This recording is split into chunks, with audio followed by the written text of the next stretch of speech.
On. Riley, you ready? Kelsey, you ready? You're live, Mayor. Give me 1 second, sorry. Work related.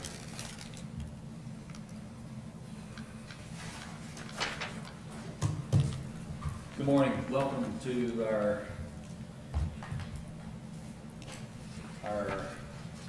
budget meeting, budget workshop. And I'd like to welcome our previous vice mayor, Jimmy Accardi. I had pizza for breakfast this morning, which was very tasty. Thank you. Yeah. I'd like to welcome back Chris May. We've already been. This isn't our first rodeo with Chris, so we've taken some of the items off the agenda because we don't need to do them. Yeah. But Chris, welcome back to Beach Mountain. We don't have to do his introduction. That's correct. So, I'd like to call this meeting to order, and secondly is our introduction with Chris. Y'all remember one of the little silverback managers from North Carolina, and we've been at it since the '70s. And Seven Devils was my start. I was their first town manager, and shortly after that, you guys incorporated, and then Sugar Mountain incorporated. So I've been a part of this for a long time. I enjoy talking to the boards about what you're going to do for us. It's important to do. And there's no ground rules in particular that are any different from what you have. Everybody plays well in the sandbox, but I encourage you that you're elected to have an opinion. The mayor's the only one that has to sort of follow this because he's kind of the moderator. But the rest of you, by mandate, need to have an opinion and tell what you want. And I'm hoping that everyone's thought about this ahead of time. And you've got a list, either written or in your head, of what are some of the top 5 most important things that you want to see accomplished this year and future years. And what's not been finished that you want to see pushed a little harder. And what we'll do is, as always, we'll have brainstorming where you throw out your suggestions for what you'd like to see done. We'll list them all, and then we will rank them by doing a vote. We'll vote on the top 5. And then most importantly, there will be a champion for those items. And that's a really important thing because as the champion, you're going to be sort of pushing to see how things are going, status report at each council meeting, checking with the folks that are in charge of getting it done. It becomes your opportunity to, especially if it's one of your pet projects, be able to get behind it and get the deadline. So that's real important. So that's what we're going to be doing, so like we always have done before. I'm not going to get into the roles and goals because you guys know that by now. I think that you know what your responsibilities are, you know what your limitations are. You know how the chain of command works to make sure that things run smoothly, that you fully understand your position as overseers to make sure that those in charge of things do get it done. So with that, Mayor, let us go into the meat of it. Unless somebody in particular wants to talk about what kind of roles and goals boards have, planning boards and all that, or manager or any of those, if anyone feels the need to discuss that, we can. If not, I'm available by telephone anytime. Y'all can call me. I'm the local school government. So, You guys have any questions about what our roles are, or various boards, or anything you want to ask Chris? No, I mean, this is my third budget retreat. All right. Third year. Yeah, 3rd year. All right, so we ready to break for 5 minutes? All right, Chris, let's keep say rolling. that. you're up. All righty. You want me to go over my stuff? It says town manager, staff review. First, that's right. Yes, sir. All right. So, and stop me if I go long because I got 2 pages here. What I need to accomplish today is to have your priorities so that we can prepare a budget. So the budget has to be prepared and ready for you in April. But what I typically do, as you know, in the past, is I'll bring it to you, you know, get some questions answered at the February and March meetings. But we'll have a budget prepared based on your priorities and your what you tell me to do for the April 16th workshop. Then we'll post that to the website, and then we'll go through the process. We've got to approve a budget by the June 9th meeting. So we're working backwards from June 9th. So that's what today is about. So if I could just bring you up to speed on where we are in the budget today, what's been accomplished, what's still pending, and more importantly, what I think you have to consider financially as you go forward with your priorities. So we have delayed our capital improvement plan for 18 months. And we talked about that, and we've talked about it ad nauseum, but what we haven't done is funded our capital improvement plan for the last 18 months because of FEMA, because of Helene. We need to be very careful about how long that goes, because the farther out we go on capital improvement, the more we lose ground. We are in some areas struggling, predominantly in public works. This winter has been difficult for public works, our equipment for one. And I know the mayor and I have been talking about some capital improvement that he'd like to see as we move forward. So what I suggest we do is continue functioning through the capital improvement plan and add those new capital items into that plan. But understand, again, that if we don't have the money, if the plan says in July, this is what I buy, if we don't have the money, I need you to understand and give me permission to say no and put it off 6 months or a year or 18 months. Chief, Yep. you made a statement that Public Works has been struggling, i.e. equipment. Are we needing repairs or new equipment or Both. additional equipment? Well, the repairs we cover in the budget, the operational budget, and we're repairing every day. This winter has been difficult. If you recall, we bought smaller sand trucks, smaller plows a couple years ago, and they work really well, ski loft, those type of roads. What we found now with well, let's recap. We have 67 miles of roads to maintain, and when we have snow and ice particularly, it's difficult on the equipment. We currently are renting heavy equipment to manage the salt, to manage the loading of the salt into our spreaders. We currently have our large salt spreaders are in need of repair. We're repairing them daily. Our chat pile is frozen and is not unfreezing because of the rain we had prior to the freeze, and then we had an ice storm. So we used to be able to break into the chat pile and dig into the center of it and get some chat, and we are doing that. But when we're loading it into our trucks, the frozen chunks are too big and they're breaking the auger and breaking the chain feed. Our backhoes are being used 24/7.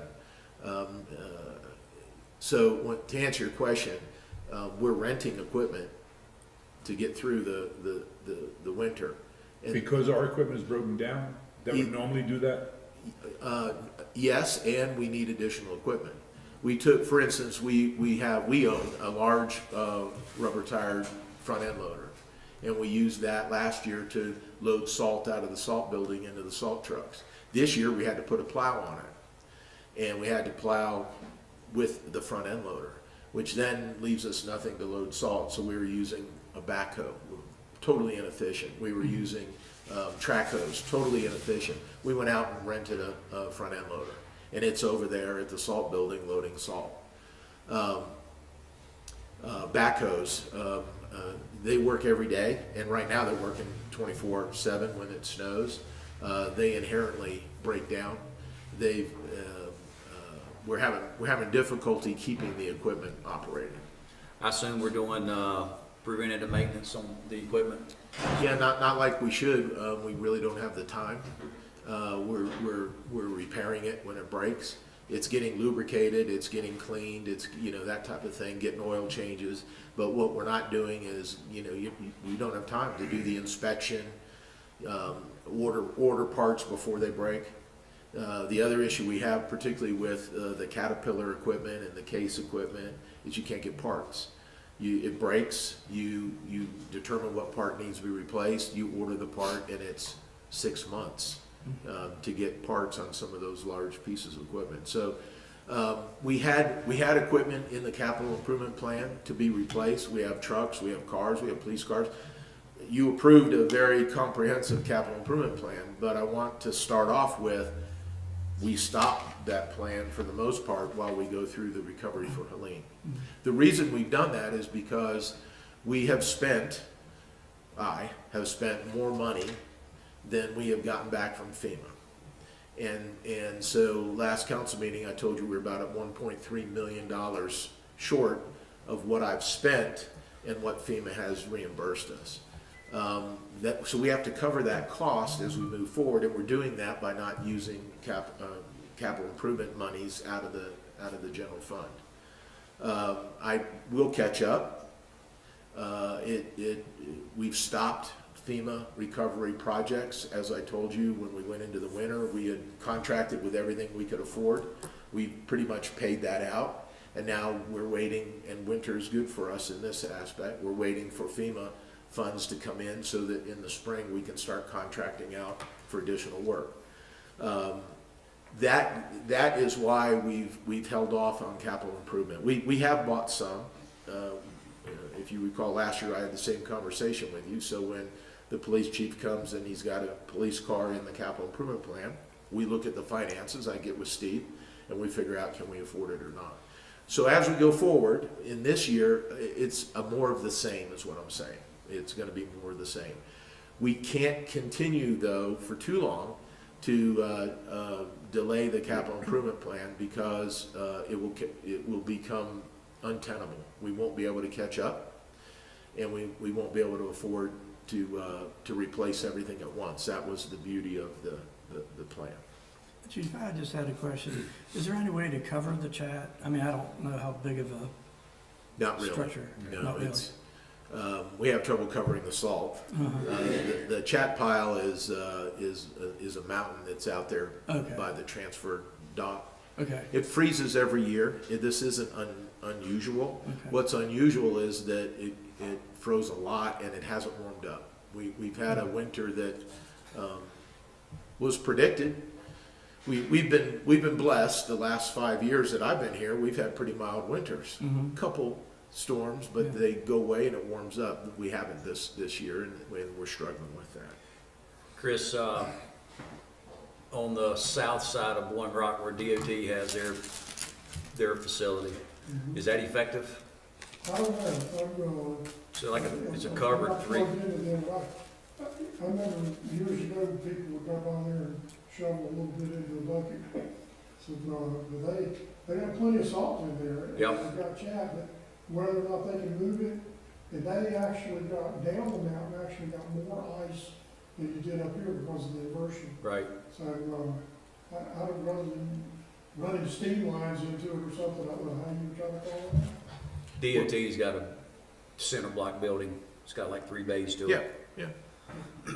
We have 2 salt buildings. I don't know that it's, well, number one, I would not recommend building anything up there until you tell me what you want to do with the commercial plan. Oh, absolutely. Yeah. So at this point, it's academic. We've got what we've got. But that was in answer to, are we repairing things or do we need to replace? It's a function of both. Just a quick question. I know that we had talked about the fire truck, the new fire truck. Where did that end up? That gets delivered in October, Okay, and in this budget, we'll need to budget the debt service for that truck. okay, But it gets delivered in October. okay. So our cash flow loans, let's talk a little bit about that. So as you know, we have not been using general fund to fund Helene recovery, for the most part. I mean, it's not it's not an absolute bright line, but 99.9%, Steve has got it covered separately. And we've been using the zero interest cash flow loans to fund that. So, and as I told you, we're about $1.3 million short. That we've used the cash flow loans, that's not out of the general fund, and we anticipate that to make that up. But we need to go forward with the idea that we don't know what the end looks like. We don't know what the actual costs will actually be, and we don't know what FEMA will actually fund. So we have some exposure there that we want to be very careful about. We don't want to spend general fund dollars on needs, like capital improvement, and then find out that we're $2 million short on the Helene recovery and put the town in a financial bind. So as we go forward with the budget, I want you to keep that in mind, that we're doing very well right now, but we don't know what the end looks like. And there are repairs, big repairs that are on the horizon that we have to do, and currently they're not funded. Everything that we could fund has been completed. We did the Buckeye Lake, it's been returned. Just as a side note, out of this project, we now have, what I'm being told is very accurate numbers of the capacity of the lake, and it's 25 million gallons. We had always been told it was 50 million. We had done a benefit cost analysis for Lake Coffee, and they calculated it was at 35 million. In this process, we did a sonar mapping of the lake, and it's 25 million gallons. That makes our water situation worse on paper.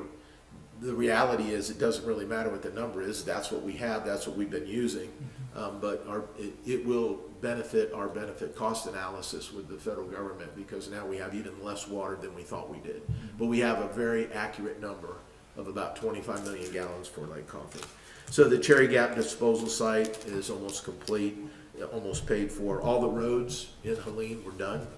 All the gravel roads, all the ditches, and all the culverts are done. We've got about $7.2 million in FEMA projects outstanding. So those are projects that, like Charter Hills.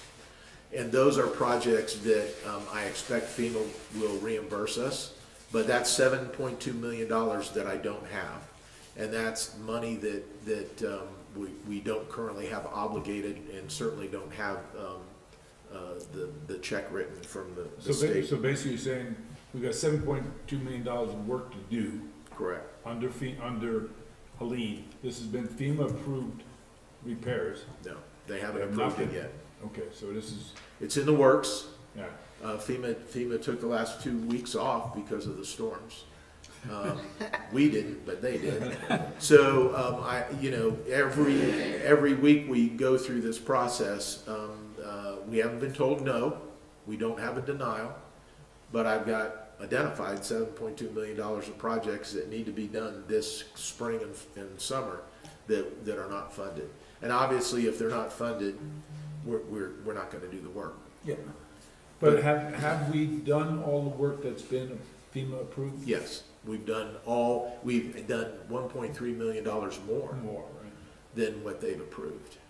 And we've pretty much stopped until we have more cash flow coming back in. Unless you tell me otherwise, our plan is not to use general fund to do Helene recovery. You need to know about that.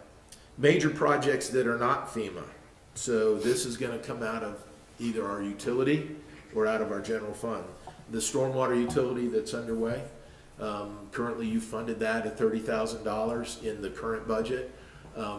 You should expect some dollars to be required in this next budget to continue that process. So I would like you to maybe put that on your list of priorities. Paving repairs that will not be reimbursed by FEMA. If you've been out on our roads, our existing paved roads are in terrible shape. We did some patching that FEMA paid for, but we need more than what we have been doing in the past. So last year you funded $1 million on paving repair. I need more than that if paving is going to be a priority to you. Didn't we, was it not the last council meeting or the one prior that we approved the stormwater fund? You approved a phase 1 study of $30,000. That's going to come back in the current budget. And then what I'm saying is, in the budget we're talking about today, I believe if you want to continue the stormwater, you're gonna have to fund some dollars there to continue that process. Any idea what that dollar amount is? It's probably $100,000, $150,000 is what we had estimated. Now, I'm not sure that I would put all of that into the general fund, because one of the phase 2 of what we're doing now, or deliverable 2 of phase 1, was to come up with a financial feasibility plan and where we can get additional dollars. We've been very good at getting grants and zero interest loans. We've been very good at that. We want to continue that. So don't assume that it's $150,000 in the general fund for the stormwater utility. Some or all of that may be able to be funded through other mechanisms. But I'd like you to put that on the list as a priority. The parking lot drainage. So our paid parking lot, right after Helene, we had major drainage issues that affected the Parkway, it affected Christie Way. You're talking about this? Our paid outside? parking. And so we commissioned an engineer, they came up with a plan, it's about $110,000 to put in the drainage for that. That needs to be a project that is not funded by FEMA, that we'll need to do out of general fund.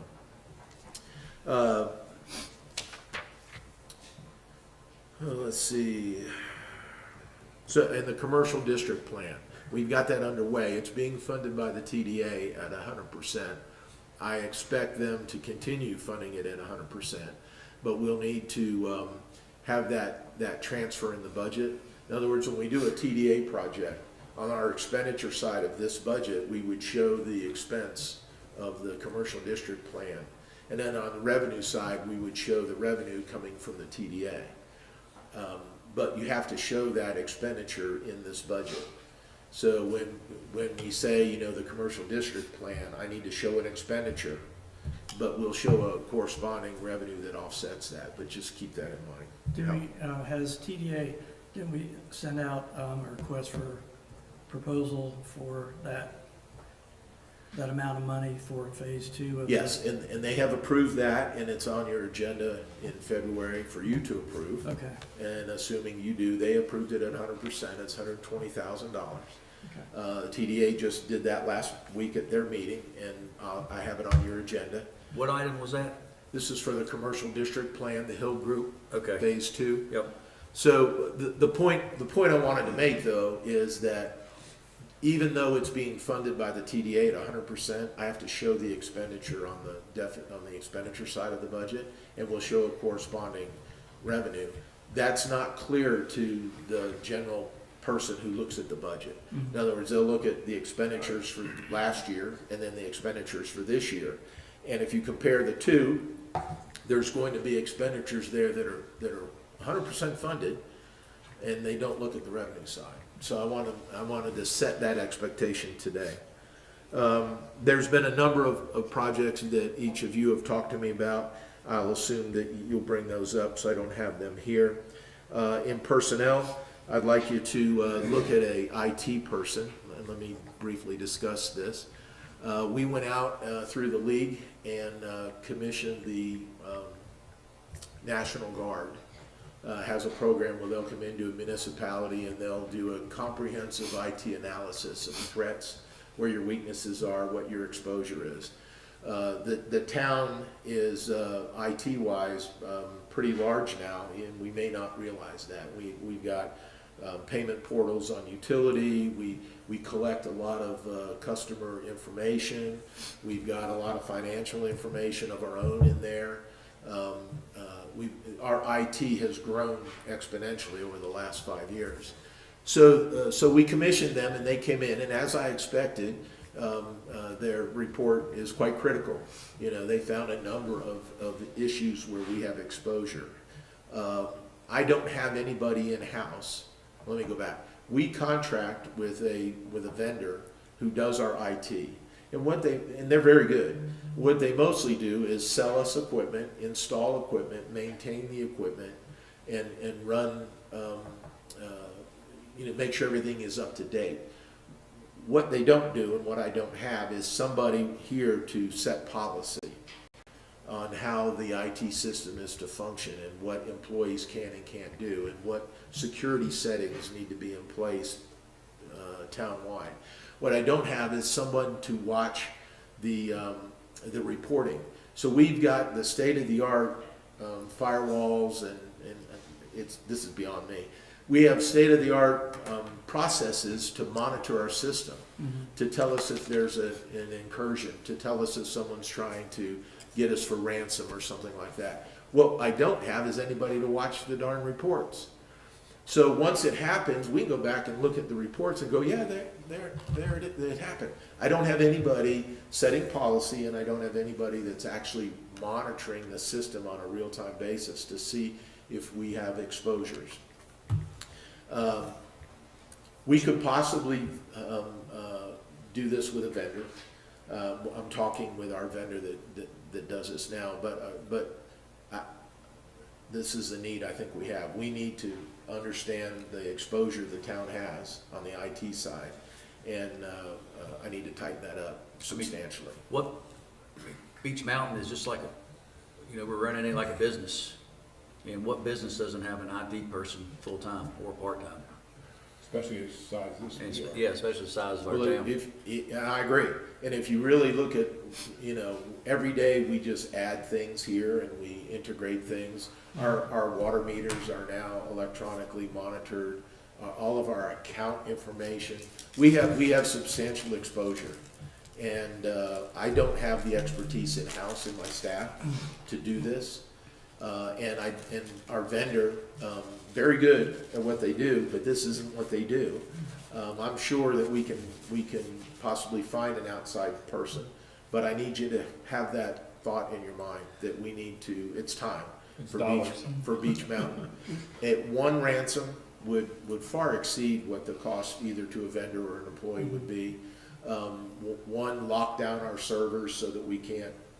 Our 911 system doesn't work, or our utility building doesn't work. You just go through that, I've got the report and it's, I lose sleep on it. So anyways, keep that in mind. Does this need to be on our bucket list, or I'd like you to consider it. you just gonna put it in the budget? Well, no, I can do that, but this is a time for us to talk and you guys say, no, I don't think you need that, we don't want to fund that, then it wouldn't show up in the budget. After today, I'm going to take all your comments, your priorities, and the staff is going to produce a budget based on what we say today. So if you don't want any of the things I'm throwing out there, I need to know, and we won't include those in the budget. I think by not having someone in that position, we're being reckless. Totally. Yeah.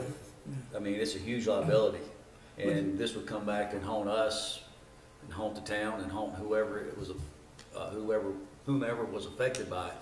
Why didn't we have someone in this position? Yeah. Would you end up doing like a cost analysis In-house between a versus- vendor and just having a full-time staff person Yeah. here? Yeah,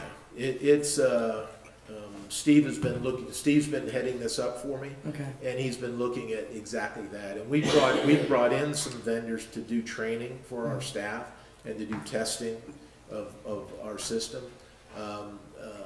But what we don't have is someone to say, this is the policy on how I'm supposed to run my computer. And I can't load software on my computer without getting so-and-so's approval. Locking down the computers so that we can't have an incursion from the outside to go through my computer to get to the servers, et cetera. Sure. I Do you think have we'd an be, estimate on I salary? think we'd be I better don't. served. Okay. I don't. Yeah. At this point, That's all right, if everybody. you Inside. didn't want it, Inside. I wouldn't include it, but we'd Okay. take a look at that. Okay. I think we'd be better served having someone in-house rather than contracted. They're an employee, you got control over the employee, you can give them direction. Yeah. And there's gonna be more of a established relationship. And yeah, the other thing is, if you get an outside vendor, I'll get to it within the next 4 hours. Where Yeah. If you got an employee, Yeah, that's a it's point. his job. Absolutely. They got skin Well, in the they, game. obviously with any full-time employee, there's not only the salary, but there's the benefits and that cost never decreases or remains the same. So we want to look at what's available to solve the problem and then come up with an analysis on what would best be served. Let me just briefly talk about personnel, what I'm thinking about. COLA, we usually use the end of January's report. So right now I've got it at 3%, but we would look at what the CPI is, as we did last year. And under benefits, they would remain unchanged. I'm not going to propose any additional benefits. And then, from my perspective, unless you tell me differently, the tax rate would stay unchanged, and we'll produce a balanced budget that fits within the current tax rate. So Mayor, that's where we are. I've got a ton of information if you want to look at where we stand. What I put on the screen is our FEMA monies. It's just a bar chart, but the green is monies we have in hand. The blue is what they've agreed to pay us and it hasn't come in yet. And the yellow is what is still in discussion. What's the, I can't see the yellow amount. What is It's that? about $7.2 million. 1 point, About 7.2, and we're done. you see it? Small bars for $7.2 million. Well, let's see, this is 11 million out here at the end.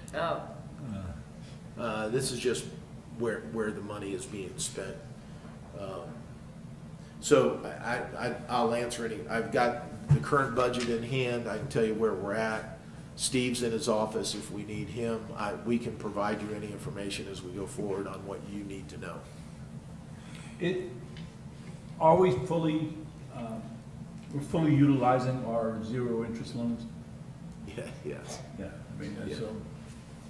So, let's see, we just finished, DEQ gave us a $3.2 million cash flow loan that we have to pay back, $3 million of it. We got $200,000 for administrative work. It's a grant. So that, we just finished and had the final inspection of that loan. DEQ sent an inspector out, met with Daniel, went around, looked at the work that we did, signed off, I've got a letter, we're good to go, and they released the last $600,000 of that. So we've been made whole on those projects. FEMA hasn't reimbursed us yet. So that cash flow loan from DEQ is complete, done. And we Done as in, we fully used all the money? We used all the We haven't paid money. it back yet? No, we used all the money and we did all the work. And we have a $1 payment this year, and Steve's reached out to them on how they would like us to make the $1 Can we payment. ask for forgiveness? Well, we are, and that's something we should discuss. There is talk about some or all of these loans, some amount of some of these loans would be forgiven. And none of that's been decided, and obviously that would be a huge benefit for the town. It would help cover some of the costs of what FEMA won't pay at the end.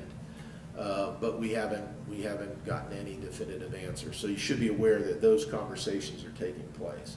We're prepared to make our payments. Steve has handled this in the most detailed manner.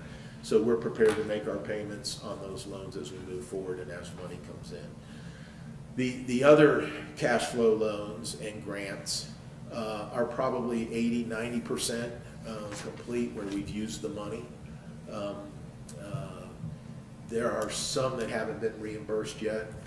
Actually, Kelsey would know. She sends in the receipts. So when we do a project and we have a vendor, let's say Rock Creek, and we get the pay request, we pay the vendor, and then we send that in to DEQ in this case. They reimburse us out of that cash flow loan. So they just don't write us a check, and we account for it. So then there's other grants and cash flow loans. Just back up 1 second. Yep. When we will draw down that money, is that when the clock starts, or did the clock start when we signed them up? They're different. So on the DEQ loan, it starts when we draw the money out. Okay. And we've had, I don't have it here in front of you, I think we've had 4 payments, and we've got the 5th one as the final. So that begins the clock. we got a roughly $3 million cash flow loan from the treasurer, the North Carolina treasurer. That, they wrote us a check. We put it in the bank and we draw from that. That loan started the day we accepted the funds. And it's a mixture of those two processes. DEQ limited what we could use the money for, had to be utility, only water, sewer. And the state treasurer's loans were Helene recovery. We could use them to fix the fuel system, fix the sewer pipe, whatever we needed to do. And then we don't send them the receipt or the invoice to be reimbursed because we already had the money. We show it on their list and we draw down out of them, but we have the money in hand. We have 2 of those. You know, what's been disappointing, and I was talking to Chief about this last week, we've talked about it multiple times, is that it's probably 5 or 6 months ago that I had received a call from the highest ranking member of North Carolina, and their office called and congratulated us on the $12 million. We still haven't seen it. No. Well, they haven't passed the budget. Yeah. Well, that's true, they haven't passed the budget yet. And so I reached out to several of them last week, and I said, you know, you guys called us 6 months ago and assured us that this money was coming our way, and I guess I made the mistake that I publicly announced it. And I'm like, I don't like being made, I don't like. You can do enough of that on your own. Yeah. Well, it's not that we aren't gonna get it. We haven't been told no. That's true, we haven't been told no. But I think our chances are greater that we will receive it, but it's been crickets. Well, no, it's disheartening, but It is. don't forget that they haven't even passed the state budget, and we're just a grain of sand in that budget. That's hopefully where we're going to be funded, but they haven't passed the budget. I did have a couple, just generally. I made the observation to my staff the other day at staff meeting that Beech Mountain is not the same Beech Mountain town-wise, what we do, as 5 years ago. When you look at our assessed value, when you look at our visitors, when you look at every metric that I have, water meter, sales, sewer, no, it doesn't matter. Whatever, every metric I can measure, this town has grown exponentially. What hasn't grown is our ability to provide the services. We're providing the services, and we're doing it, I believe, very well. But we're running out of steam. This last 2 weeks has been difficult on our staff. We brought in, I think, about 30 employees, and they worked 24 hours for that declared emergency. We, slept them at Public Works. We slept them here in Town Hall, and we slept them down at Buckeye. And that's part of the job, and we do that, and they do that very well. But we are reaching a point where we won't be able to provide the service level that people expect because the town has grown exponentially. Just take a look at the visitors, the traffic, the wear and tear on our infrastructure. That relates to the CIP, the capital improvement plan. That relates to the employees. So just, if you would, as we go forward, we're not the same town we were 5 years ago. In every measurable way. That's not anecdotal. I can measure that. I can see that. We count cars. We talk to the business community. We look at our sales tax revenue. Everything that I can measure shows that we have grown exponentially, and we're running out of steam. And you just need to know that. So do you have proposals in terms of staff increases and equipment allocation, Well, I'm not sure that we're to a point of staff increase. Okay. I need to be more efficient. We're not efficient because we're all over the place.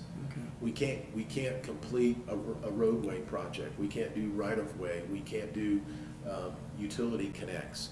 Because the reality is, when winter hits, everybody drives a plow truck. Everybody drives a backhoe. Everybody does everything.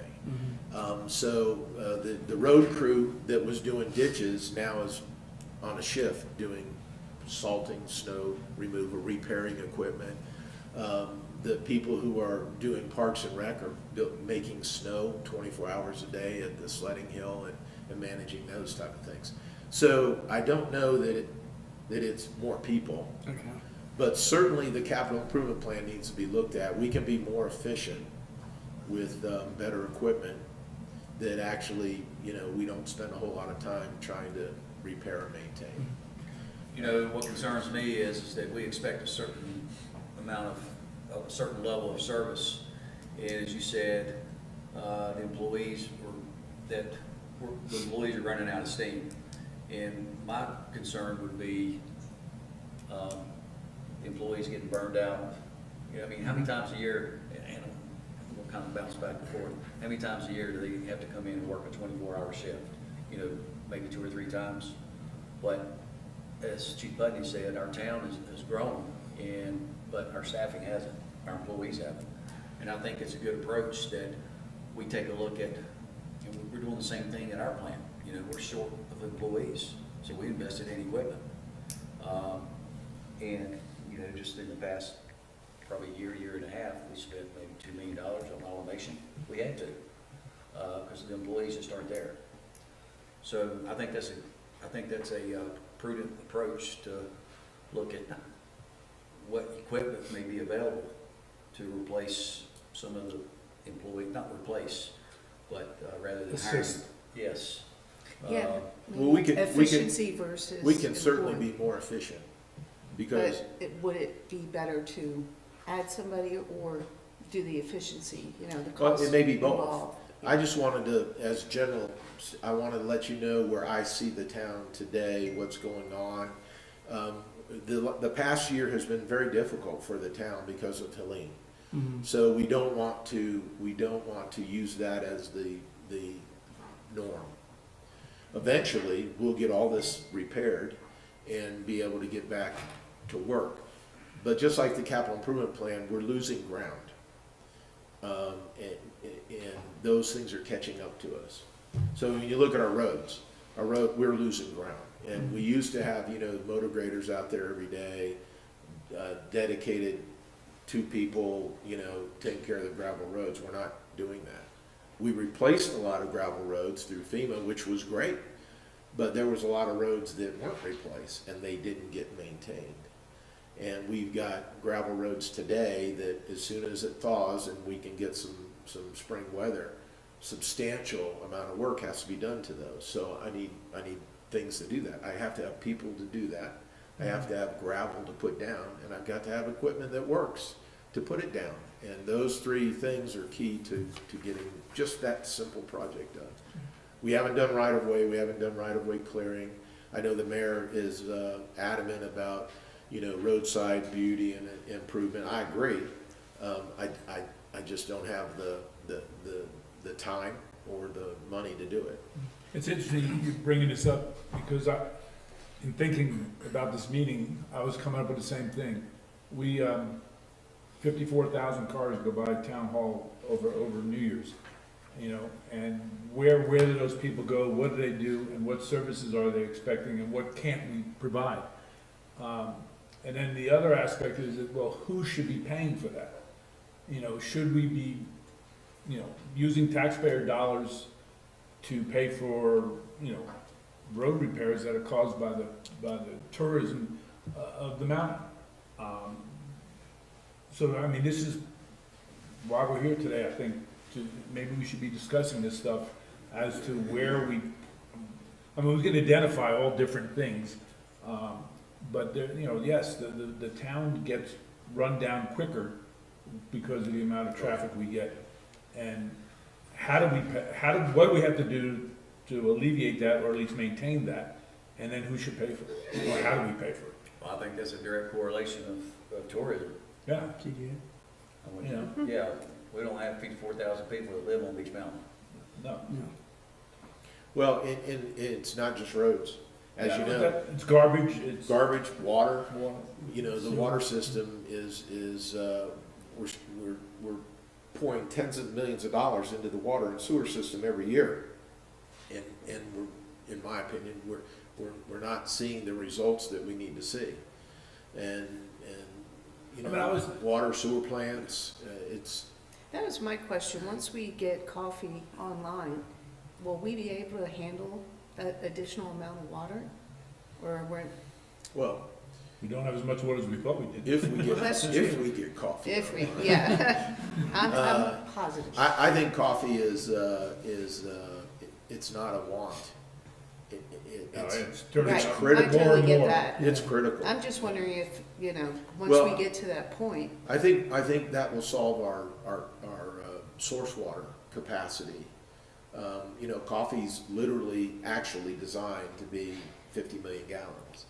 So I think that will solve our source water. We still have to treat it, we still have to that was distribute my it. question. Yeah. And that's where we're struggling, and the treatment plant isn't brand new anymore, and people don't realize that. Certainly, the infrastructure underground is not new, we're replacing that as quick as we can afford to. If you look at the numbers, and I give them to you every month, Daniel does, if you look at the numbers, what we're pumping out of water, billable gallons, and an equal amount is sewage we've got to treat and dispose of. You look at the garbage numbers, everything you say, Councilman, is correct, and it's, I mean, I can't imagine with this cold weather we've had, how many times Public Works have been called out to check for frozen lines. I mean, I know a client of mine who called Public Works, and he was frozen in the house, but Public Works did come out, checks and no, you're getting water past the meter, but still, that takes 1, 2 guys to go out there, do that work, and it used to be, all right, maybe that's 100 times, but now it's 300 times. We- I we mean, do that every day. All of that just is increasing. And don't forget that for that crew, 2 people in the truck to go out and check on the someone here or at Public Works has to answer the phone, take the complaint, schedule it, and get somebody out there. It's not simply the guy gets in his truck and goes. There's a whole infrastructure that has to go with it. And then there's I want a reduction of my bill, the process. So one water leak or one frozen pipe is hours and hours of staff time to deal with it. And that's just one issue. And when this thaw happens, watch out. Yeah. So I didn't tell you because we haven't met, but we put in our new utility down on Greenbrier and Creek Ridge, we put in 3 pressure reducing stations. All 3 froze. We had $20,000 worth of damage that we had to fund to replace parts and things in there. Did they freeze because of design, or? Well, they froze because the design heaters didn't work. So we had to go put propane heaters in there and make repairs in the middle of the night and get it taken care of. But that's another $20,000 that we shouldn't have to deal with. And so our own equipment froze. There's plenty of houses that will freeze. Yeah. I'm not sure where I was going with that, but I didn't Yeah. let you know about it. Chris, Blowing Rocks TDA, I don't know, there's an accounting word for it, where whatever dollars, whatever revenue comes in, at the end of the year, you have to have $0 in the account. Isn't that how Blowing Rock operates their TDA? I don't know what they're doing now, whenever we got the bill passed, there was a percentage of it that was guaranteed to go to the town for town functions. And over the years, the General Assembly has listened to the tourism folks and eroded that away. So I don't know what their amount is right now, I haven't seen their budget. But yes, you're on to something there, and I'm thinking about this whole discussion. I've always said there's the invitation and the party and the cleanup. And the town's responsible for the party and the cleanup, and all the money goes to invitations. So it would be nice if you could find some way to glean some of the tourism money to help pay for and offset the expense to the town, because the taxpayers shouldn't have to foot the bill so that the tourism people get carte blanche free. I agree, and I don't know what Blowing Rock does, and I don't know what Boone does, but it'd be interesting to find out. I think the mayor told me from Blowing Rock said that, They gotta spend their money every year? Yes, sir. That it's whatever money they bring in, their balance at the end of their budget or end of their year is $0. You know, and our TDA, they've been pretty good on helping us offset some cost, but also it's a kind of a double-edged sword. You know, right now, we're 1.2 million short with not being reimbursed for FEMA, but you've got TDA that's got $2 million in the, Yeah, I mean, they're cash flush. Yeah, And, you know, it's not we, it's the town. I mean, the town should be privy to, of more of those funds. And I don't understand what the roadblock is. Yeah, I don't know the correlation, how you make it happen, because they're getting all those funds because people are coming here, they're spending the time, you know, staying in beds that are getting taxed. So how do you get that and correlate it over to the increased expenses of the town? you know, it's legislatively determined. You yeah, know, the state has, it's long since been a local act, it's now statewide mandates, and that's the hospitality industry that has the lobby on that. The intent all along was to reimburse the town for the cost of the impact on services, and people voted for it for that reason.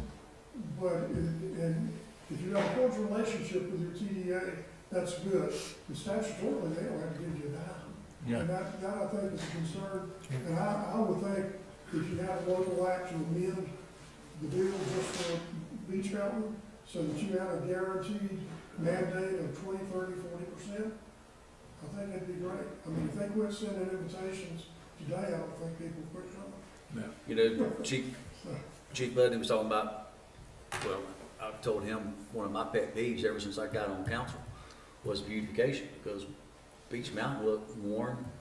I mean, it looked horrible. You look at how it looked 10 years ago and today, it's night and day. And I think that we need to lean on TDA and request from them if we have a full-time landscaper. I mean, that's tourism. I think they do pay for Yeah, the TDA does fund a number of things on an annual, they pay for all the lawn mowing. yeah. It's over $110,000. They pay for all the Christmas lights. They pay for the Parks and Rec doing decorations and things like that. So the TDA does contribute As they should. to the town. Yeah, but they also have $2 million in the bank. No, believe me, I go to them, I go to them all the time. And I'm not picking on TDA, we're just, you know, Where's some money? Yeah, we need some money, or the town needs Well- some money, the taxpayers need some money. Traditionally, what we use is, and I sent Steve a message, I didn't get an answer, we use sales tax and funding from the TDA to do those type of tourism-related repairs. Now, sales tax isn't obligated, we don't have to use it for anything, or we can use it for everything. But sales tax is, is a little tenuous because the county commission at any time can change that back from assessed value to ad valorem.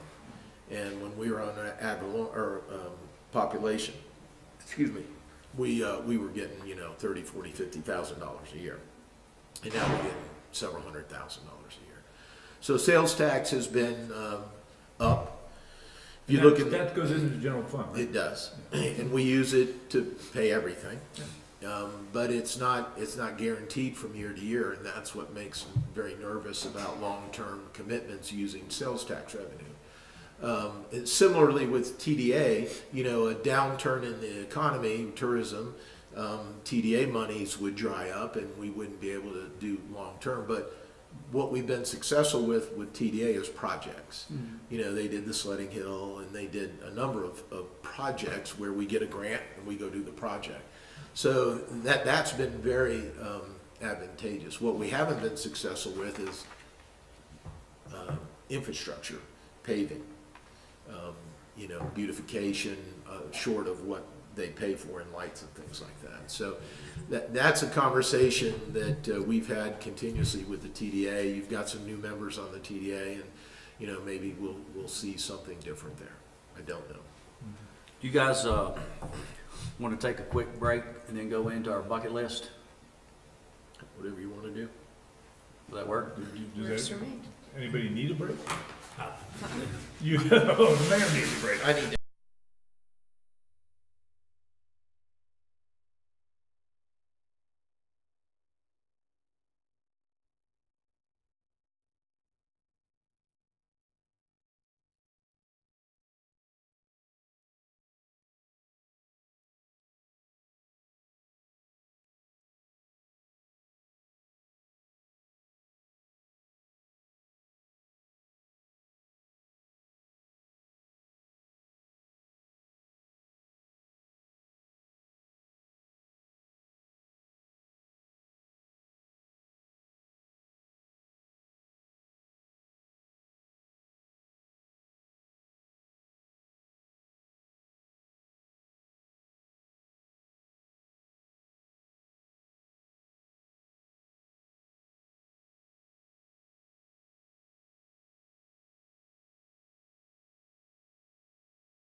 Alrighty. So we ready to start our bucket list? If the manager's done with his to-do list, Sorry I took up so much time, That's all right. but I wanted you to know where I think we are. I mean, this is information we need to know. yeah, you folks like to out here by lunchtime, so, you know, Oh, we're- I know all you got things to do, getting ready for the next storm.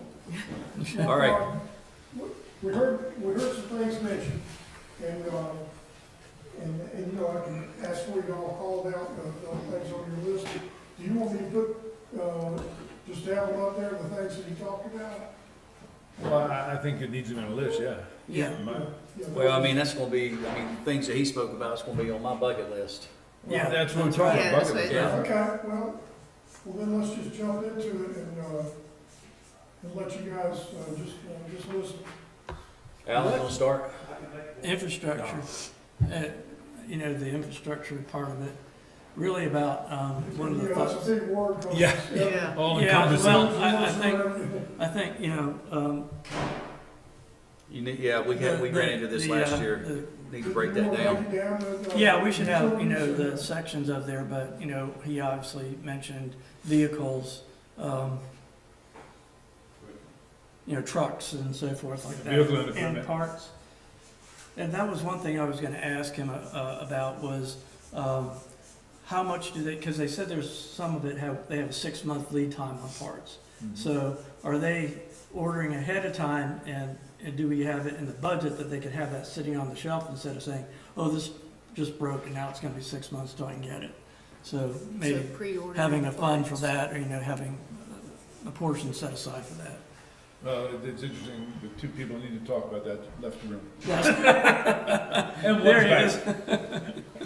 is. So do we need to identify everything under infrastructure, like Well, paving what the I did, I gutters just- and I just put paving? all categories of vehicles, water and sewer, and property.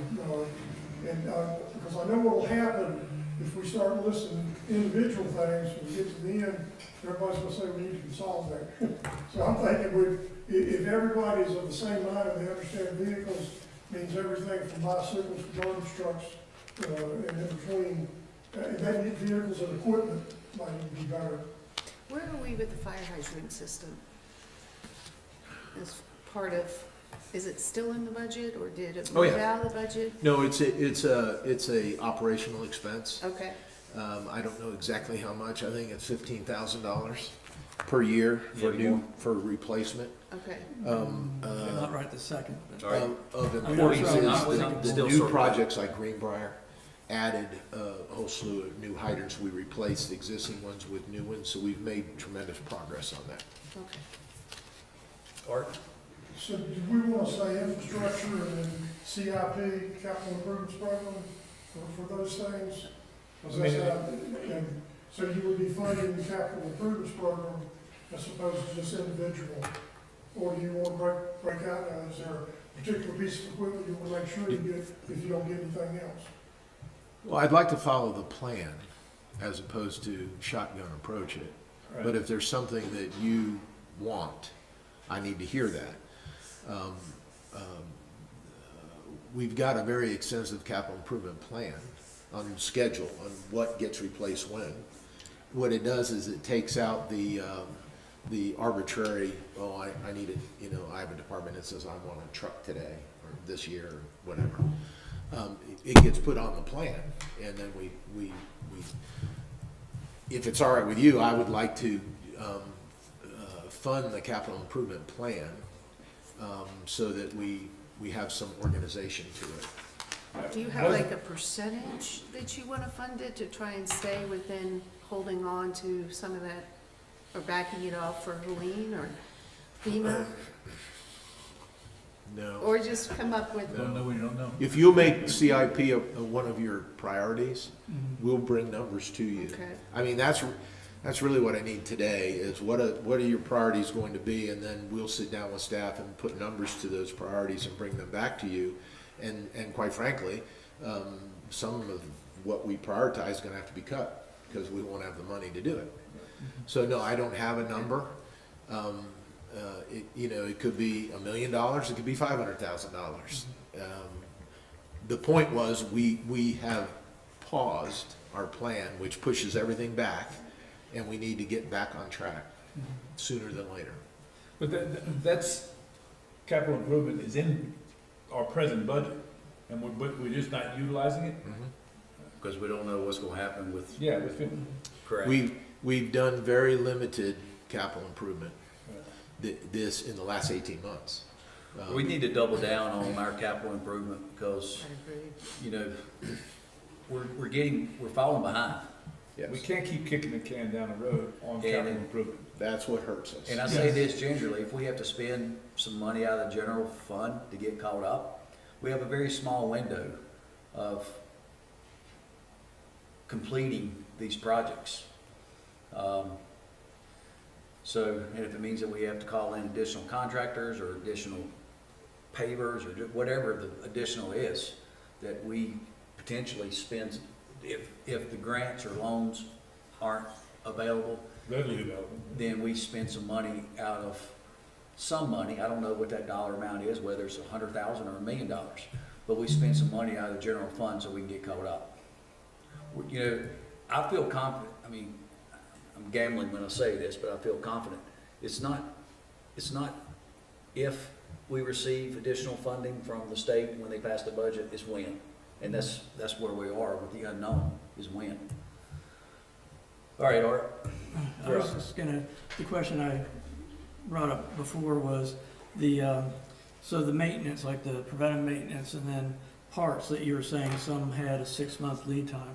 Do you need more money in the budget to stock those parts so you're not waiting, No. like, because once you, No, and the reason is, we stock the parts we use on a regular basis. okay, Rotors, brake pads, Hoses. oil, filters. The parts we're talking about are unique to a front end loader or a motor grader Sure. or our vac truck.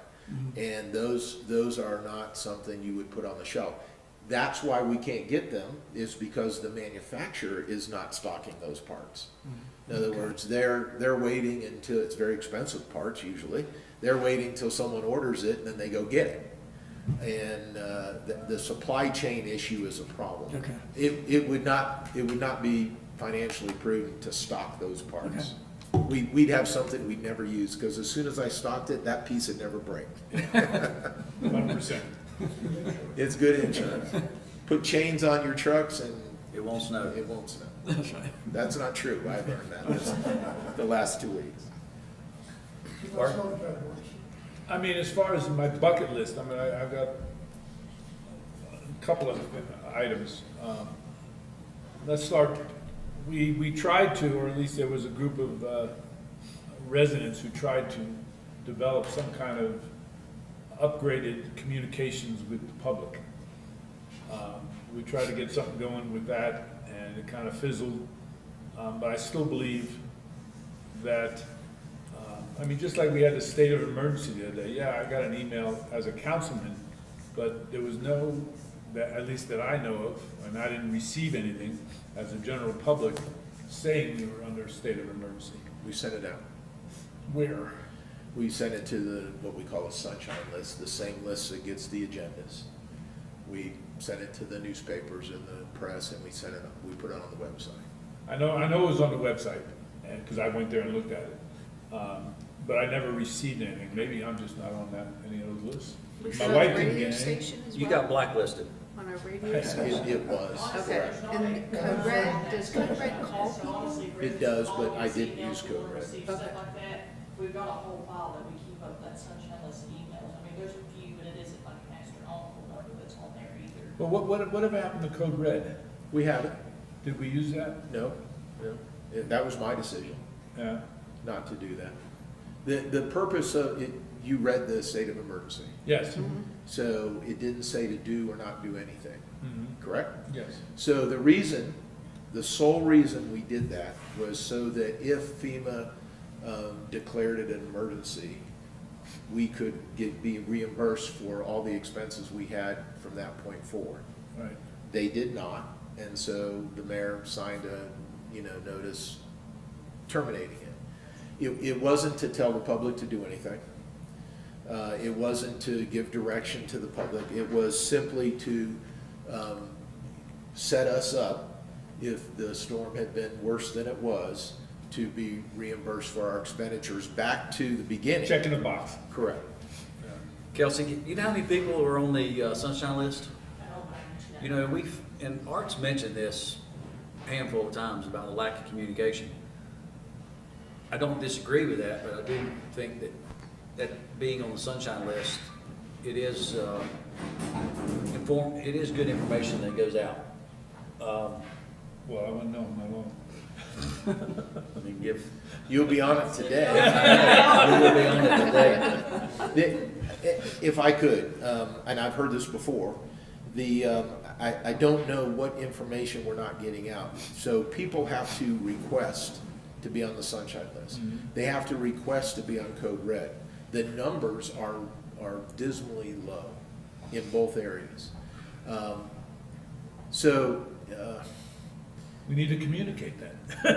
Well, Yeah, I know. I don't know that there's a hue and a cry from the public that they want to be on those lists and to be bothered. The number one complaint that people come to me with is, we never hear any communication from the town, we don't know what's going on. And, you know, I always say, did you go to the town website? No. Well, that's where you're gonna get your information. Did you look at your water bill? No? Yeah, exactly. Did you read the newsletter in the water bill? We put it in the I'm not saying we can't do a better job, but I get those calls and I said, what didn't you know about? And there's never an answer. I don't hear anything that's going on. So if we're doing utility work in your neighborhood, we notify that neighborhood. We don't notify the entire town that we're doing Skiway Circle. Could we do a better job? Absolutely, I'm sure, but I'm not sure where we've dropped the ball. We've got a number of, the visitor center puts out a weekly, Yeah, and that's List. great, but where does it go? whoever wants it. It gets posted online in 2 websites. Yeah. Yeah, I believe it goes to the Sunshine List, because I get it, and it's put on the radio. And Kate puts it on local PR press. Yes. Most of that is not for the community, most of it's for our visitors. But there's a number of ways we communicate, and could we do better? Absolutely. I'm just not sure where we need to focus that, How do you make it happen? that effort. Yeah, That effort. I don't know either, like, you know, Carol was involved in trying to put together something, and it fizzled. But, like I said, number one thing people come to me about is lack of information. You know, I've got other things on my list, mainly infrastructure, paving of the Beach Mountain Parkway extension, the repairs on Pinnacle Ridge and the parkway between Pine Ridge and Pinnacle Ridge. Those things come under the infrastructure. I do, as we were discussing earlier, I have great concerns about the growth of the town and what we're doing to plan for that. I mean, I think this new commercials, center is great. But that requires a whole bunch of stuff that the town is gonna need to be done. And, when do we start doing that? Or at least investigating what has to be done? Such as, I assume the moving of the fuel tanks is already in the budget. Was that, it's not, well, that has to be in the budget. Well, it will be done. That's a FEMA project, No, it is a and I FEMA. want them to approve it. Right. And they haven't. Okay. But that, of the town's infrastructure across the street, that's number one. It has to be done. Is that not part of the commercial district plan? Well, yeah, it is. Well, the fuel. The fuel is is not, yeah. But, I'm gonna move the fuel, but I need FEMA to pay for it. Right. So, Daniel's got that calculated, we know what it is, we've put a project into FEMA. They haven't approved or denied it, but I'll get some money. but I need to move that because it's non-compliant. Yeah, well, that's the big thing, we're non-compliant, we have another accident, have another Yeah. Helene, where we got 6,000 gallons of fuel all over the It's parking lot. non-compliant and it needs to be done. And if it, well, I'm gonna shoot myself in the foot here because FEMA will watch this meeting. Yeah, would they ever watch this? They need to pay for it because it was damaged in the storm. It's Yes. eligible and they need to pay for it. It has to be moved and we're gonna move it. Yeah, And I don't wanna do it with general funds if I don't have to. right, but I also don't wanna get into a situation where we're gonna have to spend money for a cleanup. Well, and that's the downside. Yeah. By waiting for FEMA. That's the downside. So it's, it's $500,000 is generally what the amount is. And we want to get it down to Cherry Gap. Right. And Cherry Gap's not ready to take it yet. So all those things are kind of in flux. But the downside of waiting is there's a spill. Well, downside of waiting is we have exposure, Oh, yeah, absolutely. so do we put it in the budget and hope to get reimbursed? Because it needs to be done, and I don't want to expose the town to in my opinion, a catastrophe of a fuel spill. And then we get contaminated water or whatever, the result is. I agree. So that is, I'd like to get that in the budget and taken care of. Let me ask a question about that. So if you want to put that in the budget, I mean, would you put the fuel tanks in the same spot? Because if we have the commercial, No, I'm saying that fuel tanks come priority No, they're- before the commercial. The plan is to move the fuel system to Cherry Gap site. Okay. Entirely. okay, And that would, and I have to be very careful here because they were damaged in the storm and I need to relocate them because they're not in a good place. right, all right, enough said. Well, we gotta relocate because we got, they're not feasible to replace them in the same spot. You What can't, would be the bullet point of that one? 'Cause I heard- Fuel tanks. fuel system, town fuel system. But either way, if it's approved or not, can we use those zero-interest loans to move them and then? We can. That's $500,000 that Wouldn't go to I something could else. use somewhere else. Okay. But then again, maybe this priority of this needs to be changed, Sure. moved up, down, whatever. Yep. Because, Well, I want you to know where we have it. Yeah. I need to know what you want and that's what Right. we'll do. Where do you have it? I'm waiting on for FEMA. Okay, And as important, we're not ready to have a spot. We're still constructing Cherry Gap, so, if I had to replace them today, they'd have to be in the same place. And that's not feasible. When do you think the Cherry Gaps site would be available? Summer. Yeah, so I mean, I don't, nothing's gonna happen now anyways. No, it's, But if this is in the next fiscal budget, I think it should be there. I didn't, we can't do too many $500,000 projects in the general fund budget. Yeah. I can't. Yeah. So, and so that's why we need to look for money elsewhere. Yeah. I'm not pointing fingers, but believe me, No, I I think understand. you and I are both on the same page. It needs to be done. It's a matter of how we pay It will for it and be done. position ourselves to pay. It will be done, I'm just trying to pay for it, not through the general fund. Right. And then, again, we're talking infrastructure, our sewage plants, where and when do we start looking at replacement, expansion, whatever of our sewer plants? Because we know they're inadequate as they stand today. I can get Daniel here to come to a meeting and brief you on that. We talk all the time. So our main sewer plant was damaged in Helene, and there's a FEMA project to pay for the repairs. We've Is it done, approved project? no, No. Okay. we've done repairs, and we have not been reimbursed from FEMA. That sewer plant should function when it's repaired for another 15, 20 years. The package plant down by Buckeye has reached its useful life, both in equipment and capacity. And so that package plant either needs to be rehabbed and the capacity increased, or it needs to be replaced with something else. And that that needs to be looked at, and that's in the utility.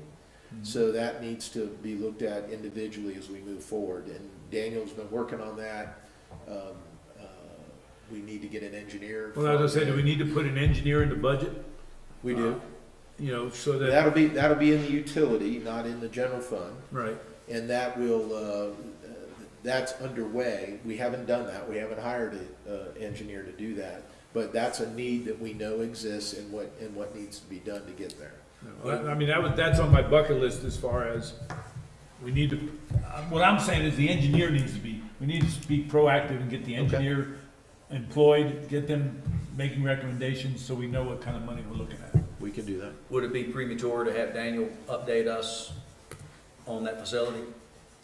Or should we wait till we, we get He's an our subject engineer? matter expert, and, you know, after today, I'm gonna go back to staff, we're gonna go through all these things, he's gonna get this task, and he'll inform me where we stand on it, and we're going to bring you a budget back that has this in it, or an explanation why it's already done or can't be done. Right. Any more, bucket list items as far as items, you know, again, is just, the mayor mentioned, you know, 5, 7, 8 years ago what this town looked like compared to what it looks like today. And I think we've done a great job. The staff has done a great job, the TDA has done a great job in improving the appearance of this town. But, you know, I keep coming back to 54,000 cars going across in front of Town Hall, and, you know, that is it's gonna deteriorate the town if we don't do anything proactively to identify results and how to mitigate them.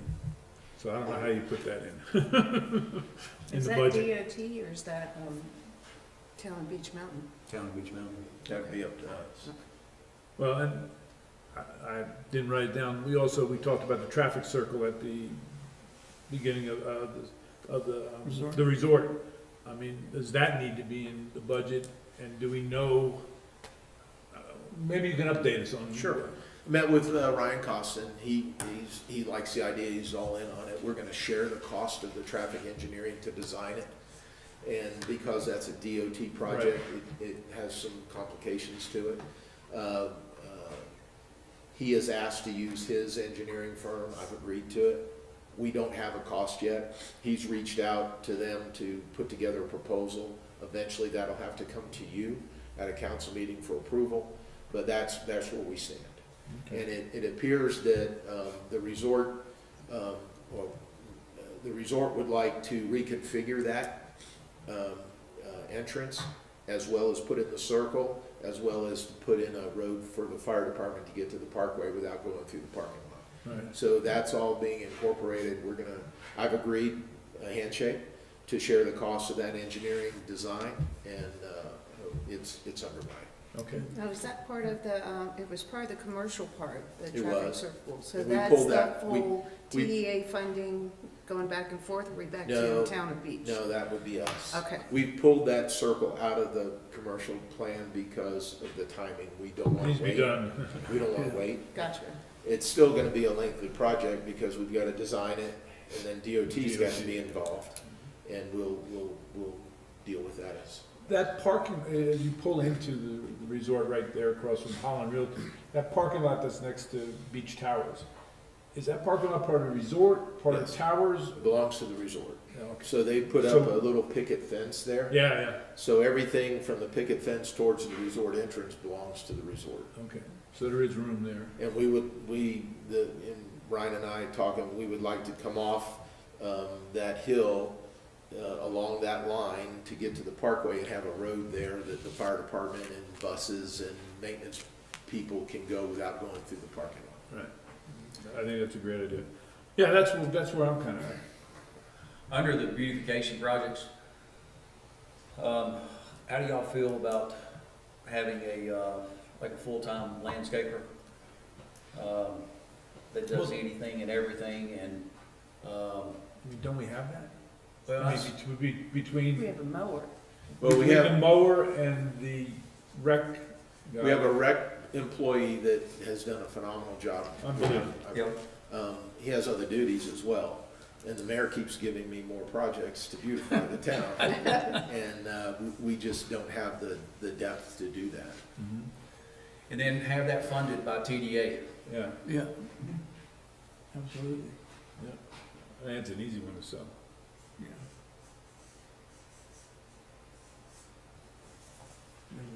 You have anything else, Art? No, that's where I'm kind of. Kelly?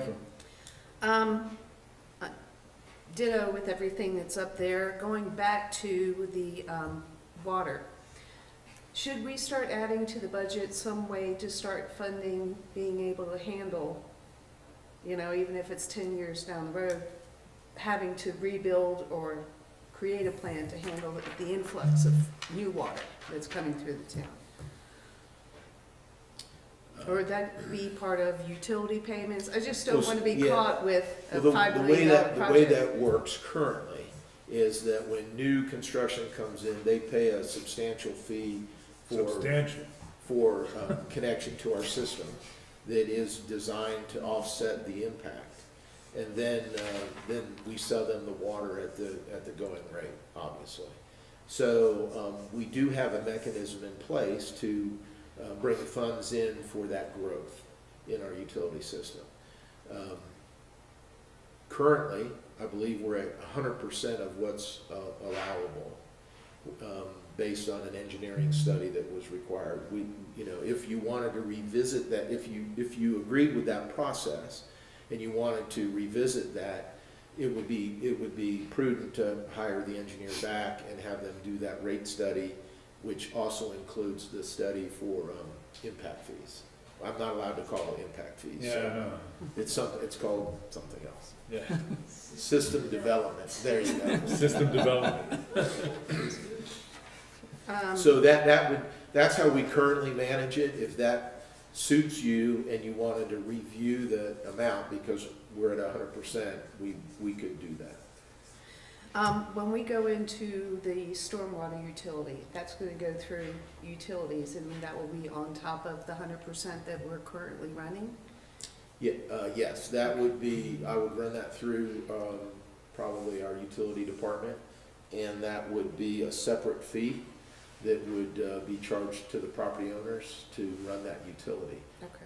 We don't have that amount, that model yet. Okay.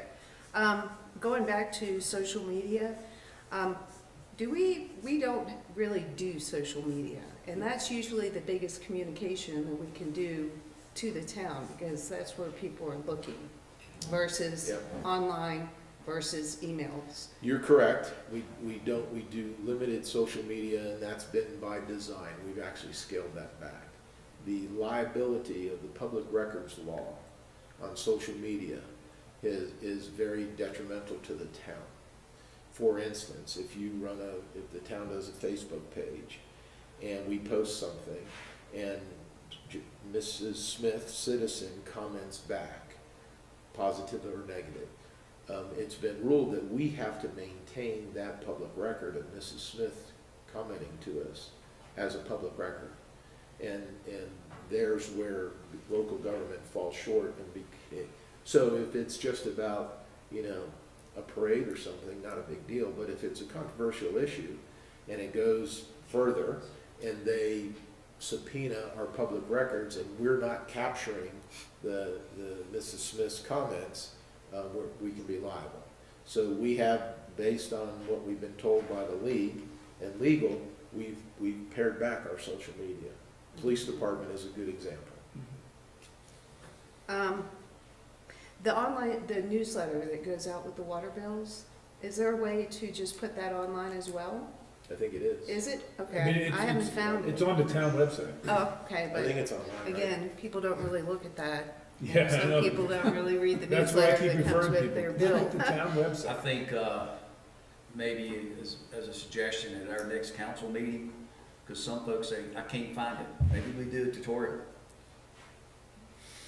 I'm serious. You can do Well, it. We do a tutorial, like, right here's where the information is. well, I mean, we can lead them there, but we can't make them drink. I mean, we show, people say, I can't find it on the town, so we just do I mean, 30 any second website, tutorial. has its goods and bad. There are some times on the town website where you gotta dig a little deeper, Yeah, so, Well, yeah, for those of us who know, I'm still not sure which department I've gotta look in to find, Lake Coffee's plan. Someone Yeah. will say, I need Lake Coffee's plan, yeah. and I haven't looked at it in a while, so I click through it, then I write it back like I know what I'm talking about, because I found it. right. There's a lot of information on the town website, There a is. lot of information. And it's a task, one, to keep it current. That's the other thing too, the more communication you do, it has to be accurate, it has to be current. Yeah. Doesn't do any good to put on the website a state of emergency a year ago. So, I don't know where I was going with this, but, the website, there's a lot of information there, and it's, if you know what you want, you can usually figure it out. If you're just looking for information, we try to put the important stuff on the front page. And like the state of emergency or the infrastructure work that we're doing, or I'm not sure what's on there today. But I typically look at the website once a day, just to see where, if we've got everything I need on there. And again, Is the that- more you use the website, like, for me, I get my building permits through the website now. Originally, it was tedious, I didn't know where to go and how to get it right. Now that I do it once a week, it's, So you're gonna do the tutorial? Yes, I think you No, should. for building permits, sure. Is that maintained internally? Yes. Oh, okay. But So- even for building permits, then I go to Kelsey, I said, what did I screw up? So I put on the page, the front page of the website, and right where my cursor is, that's the code red sign up. No one uses that. Yet everyone says, why didn't you send out a code red? So, No, nobody signed up or nobody used it? no, they don't sign up. Yeah, okay. Excuse me. And then as you go down, we put the news and events, there's the termination of state of emergency, some other information. On the right, we usually put what's happening, council meetings, chocolate art, that's the That's the important stuff. culinary class and things like that. And you can go forever Yeah, in looking at all this stuff. So, winter tips, winter driving tips, things like that. Thank you. So, I don't know. We can do a tutorial. I'm not saying very, very basic, because at least, at least by show, saying at least that, show when they go to sign up for Code Red. absolutely. Follow up, Emily said that we do not put that newsletter on the website. It is not.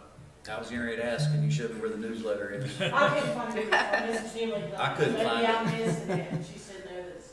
I will say, a couple weeks ago, I had received a letter from an individual, and then he also had copied 3 previous council members. Because they didn't know the updated council. And then I called him, I said, where'd you get this information? He said, it came off your website. I meant to share that with you, forgot. See, we get that, things like that, we'll take things off and stuff, and somehow, some people find stuff that I could never possibly find on there, because we'll get calls like that, we'll go in, usually immediately, as soon as we get a call, try to find it and get it off our website in case we missed it, but things are There- hiding inside. Under current council members on the It's up to website, date. there you are. We made it. I know that's current. I don't know, he just said he got it off the town's website. Sometimes you I have don't old know, pages sitting but- out there that people will find. That's exactly what we run into with this website, because sometimes people will find pages and we will look and never find these pages, and they'll send us pictures, email, like, can you tell us where to find this, and we fix it. Yeah. Yeah. I thumbed through it and I couldn't find it. Was your new IT guy Well, that's, Well, that's what I was gonna ask. responsible for keeping that up? Would that be, one of the duties? That's the town manager. Yeah. Well, Decision. yeah, maybe. I mean, you haven't hired anybody yet, have you? No. We haven't got a job description yet. Well, right now, Emily is in charge of it, the town clerk, and Armando over at the visitor center, and they, collaborate on what goes on there. And then Sean puts things on there as well. And now with Emily out on maternity leave, Kelsey's doing it. So, I think we've got it covered. the IT person is not a public educator. I need someone who's gonna Yeah, be there's a policy provider, or, Yeah. technical. Usually your IT people are hated by staff and. yeah. and- Put the IT person as a bullet, is that? That's Yeah, kind that needs to go Yeah. on there. Yeah, IT sure. needs to go on. What I Um, love about IT people is, I couldn't get this to work, and they go, oh, okay, see, it works. No, what'd you do? They do that to me. They log in remotely. Yeah, And it goes all over the place and I can't follow it. And then I said, so what did you do? Is it- fixed it. We rebooted it. Something like Yeah, that. right. Oh, it's really good. So Yeah, maybe reboot. another idea on the website is to add the sunshine list sign up next to Code Yeah, Red. we can do that. That's something, We don't need that on that the way, if budget. anybody goes to the website, they can get on that list. I think at our next council meeting, we need to, as 101 this is. Have a just to- discussion. Just mention it and not have a 30-minute Would you make conversation sure on that it. happens? That, we show them that this is where you go for Code Red, this is where you go for your updates, and you sign up for your sunshine. Call the town or email the town and sign up for the sunshine And list. just like the people that aren't here full-time know that you're gonna get emails. Mhm. We don't need that on the list. No, it's We'll just- do that now. Yeah. Kelsey and Emily will get that done. Road striping. I know we are coming and going on road striping. So is that part of the budget, or do we need to add money to that to make that continuous? Because I think that's more of a safety It is, item. it is continuous and we budget it every year. The target is to do 50% of the paved roads each year. With the Helene recovery, that got way out of whack.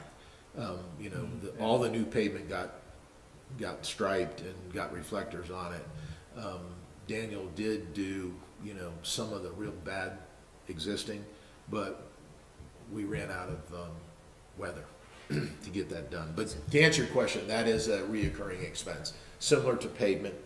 That's not a capital expense, that's a maintenance expense. Do you think we should increase that to make it more available, or do you feel confident on where we currently are? Well, I'd love to do all of it every year. Well- It's difficult to fund that, number one, and it's difficult to get it done. Do you want gravel road stripe? No, I'm just thinking Slammer Act, there's like no, Who's responsible for the striping of Beach Mountain Parkway? The state, And do they push back at us when, all the time. yeah, I mean, because I believe that with the stuff we're putting down in the winter on the roads, it doesn't help the striping, it deteriorates the striping. It does. And So- the traffic. And the yeah, and, you know, I mean, Beach Mountain Parkway needs to be striped every year. I agree. One year, if you recall, Didn't we supply the paint? we had to buy the paint. Yeah. But DOT is, during the break, Daniel told me that DOT notified us that they will not be salting the parkway. They'll only push snow because they're out of salt. And they don't have a budget. Oh my gosh. So, what do you want me to do? Is that why I'm staying here tomorrow night? Yeah. We'll take care of it. Park the car at the bottom. Yeah, I sit mean, down in the morning. Do we supply the salt to them, or do we have to salt it? and we can't even charge them if we salt the roads. Yeah, never mind. Yeah. We We're good. we have to get people here safely. Yeah. Sounds like a TDA expense. It's unfortunate. There you go. It's unfortunate that on Friday morning before a major snowstorm that I'm told we're not going to salt your road. Yeah. That's That unfortunate. stinks. Do we have enough It's salt unacceptable. on here? Pardon me? Do we have enough salt on We here? do. Okay. That's because, Everybody knows my next favorite term that I'm gonna bring up every year. Historical Society? No, sidewalks. Yeah. We don't even need a speed hump in front of Town Hall, just even that crosswalk that you see, in Boone with the red lights that flash.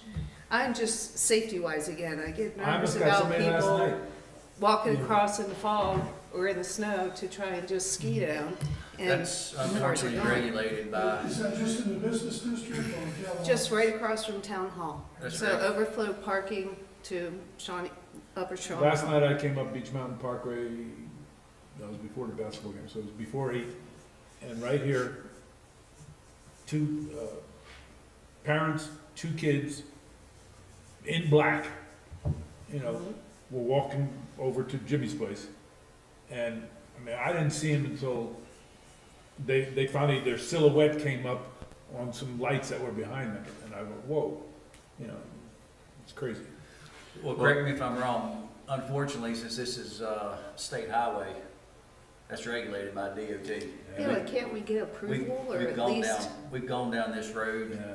Jimmy, how long? The Long only, time. the only savings grace is if the commercial plan goes forward in any way, shape, or form, circle or no circle, that reconfiguration would allow us to do something. But right now, because of the curve, it doesn't meet DOT guidelines, and Site we can't do anything to their road. Well, I'll keep bringing it No, up. that's fine, no, you're My correct. last- You Chief, are let me correct. ask you this, if we were to put a striped walk there without permission, what's our exposure? Well, I think the town attorney should answer that. True. But if someone gets hurt in your striped walkway, And now you've designated it, you know. then I think we have a tremendous exposure. Yeah. But, you know, it's not below me to do that. No, exactly. But it's, when you do that outside the authorities that we have in state statute, we buy a lot of liability. So if that mom and dad and kid are in that crosswalk that we put down there that doesn't meet DOT standards and gets hurt or killed, Yeah, I think we're Totally right. exposed. Maybe have a non-employee do it. Yeah, one of those things, That- about 12, 1 that- How a.m. about a crossing guard? We could put a That's one of crossing those guard things there. that I think we should be very, very careful of. It's a slippery slope. We've been down this road ever since I've been on council. there's common sense and then there's legality. Correct. Could we improve lighting in that area? Would that help? I With, think with we town could. hall lit up I now, think we can. it does make it easier. Jimmy's lit up, he's got the trees out there lit up, so that definitely helps, but yeah, I think we could. How nice of you to provide that. We about could not put fencing? anything in the right of way. But we could put. So the lights we put in, by Fred's gazebo and then along the pathway across from Fred's, Yeah, outside the right of way, certainly that, we can do that. okay. So I'm playing devil's advocate when I say this, and that's, if we try to improve the lighting, will it help? Because as we all know, especially Stanford's wife, Yeah, that as dense as the fog is Oh, up sure. here, I mean, a lot of the times you can't see the end of your car. I'm not saying we shouldn't try it, but, you know, That's the I'd be reason careful we're about striping. spending money. And Jenny, you it's gonna say quality, something? you use those lines to get up and down the mountain. Chief was referring to, Yeah. they've probably been out for a year now. the ones along the walkway? Yeah, Who, is that owned by the town or the? that's us, no. Yeah. I think the TDA paid for it, but the upkeep. The fixtures blow off the arms. Yeah, with the wind. It was one of those good ideas. Didn't work out very well. Bad design. Bad design, yeah. Well, we've changed the fixtures, we've changed how they mount, we've done a number of things, The but, best thing, in my opinion, is get away from the fixtures and do recess. yeah, Then you have no wind. yeah. you know. The wind is tearing those That's the fixtures up. biggest thing. We get wind here? We did, Just, can we have someone take a look at that? and see? they have been, Okay, yeah, been working on it. all right. My last item You is, said that 2 items ago. I know, I just came up with one. The green field behind the Fireman's Park is just sitting kind of unused with nothing to do with it. Oh, the That previous. field, you know, Yeah, that field previous right, dump, Yeah, excuse me, the old dump. recycling center. That will be Flat part of, area. that will be part of the, I know it was part of the business commercial district, but that's business just, district. it's That's been where the sitting holding there now pond for is. Oh, at least oh, oh, 4 or oh, 5 oh. years. Okay. Yeah, Didn't we put the the Christmas ornament on there this year, or was that 2 years ago? 2 years ago. I think it's just set from there. I just, I would, think about it. I'm calling it the Greenfield, the Greenway, Greenfield on there. What would I like to do? I'd like to see either a holding basketball line. court, pickleball court, talk to the TDA, just something to do with it that people can utilize in the summertime. You know, a few years ago, I had suggested turning that in the wintertime, having that being an ice skating rink. And then in the summertime, let it be, either a little skateboard park or, rollerblade. I don't think local people like skateboard park. Plus, we've got one in Boone, and we've got one in, One in What Boone. was that called, the Green Wine? Greenway is just my It's- term for it. It's the For some holding, reason, I wanted to hear that. Chris, it's the holding pond. It's the holding pond. The holding pond? Yes, sir. Okay. well, Everybody's gonna know what it is. the issue there is, would you want to spend money developing that when the commercial plan contemplates something else? Yeah.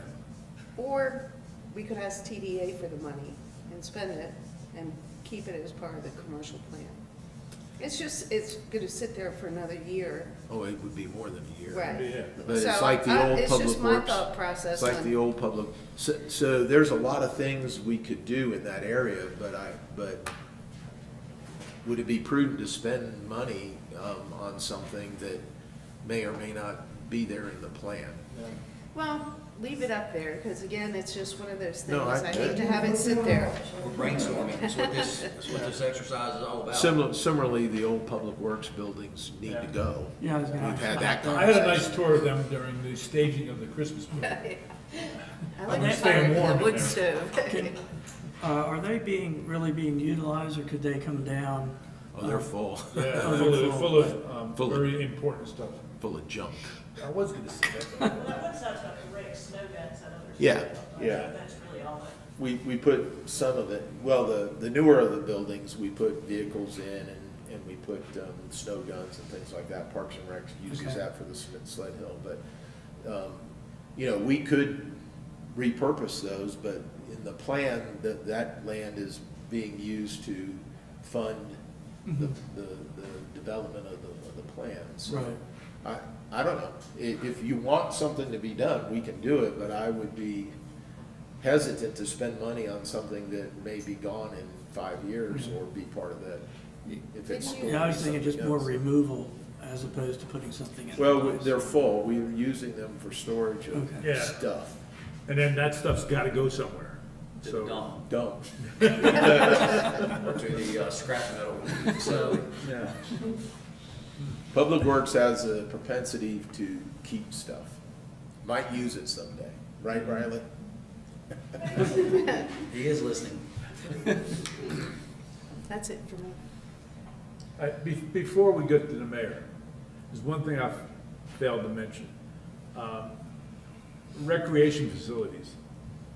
There is a development, or at least a need for some reconfiguration of the area around the rec center. We've got 2 tennis courts there, 1 tennis court there, there's some playgrounds and stuff like that. I know that rec has some wants that they would like to repurpose that ball field, reconfigure things down there. I don't know if, this comes through other sources that I guess there was a rec meeting and a lot of things were thrown around. And a lot of it that I heard about has some merit, but whether we're in a position to do that now with the FEMA hanging over our heads and all that, I don't know, but I think it should be discussed, or at least known as to what they need and what they want. Because I think, and you can see it in our monthly reports, our rec department has done a fantastic job. They're getting more and more people using rec. So, their facilities have grown, and their facilities have changed, I think, more than anything. So we need to, look at that and see whether it's in this budget or whether it's at least planning in this budget or whatever, Well, I think that's the key. I did talk to Sean after his meeting they're looking for some specific items, more of a shotgun approach, I call it. And I talked to Sean and I said, what really needs to happen is we need to engage a architect or an engineer or a rec planning firm to do a master plan. The reason I didn't bring that up on my list is similarly to what's going on with the commercial plan. I'll just give my opinion. The recreation center's in the wrong place in our town. And do we continue to add facilities there, or do we look to relocate in this master plan? But that could be years away or never. You know, this commercial plan could never happen. We don't even know the feasibility of the finances yet.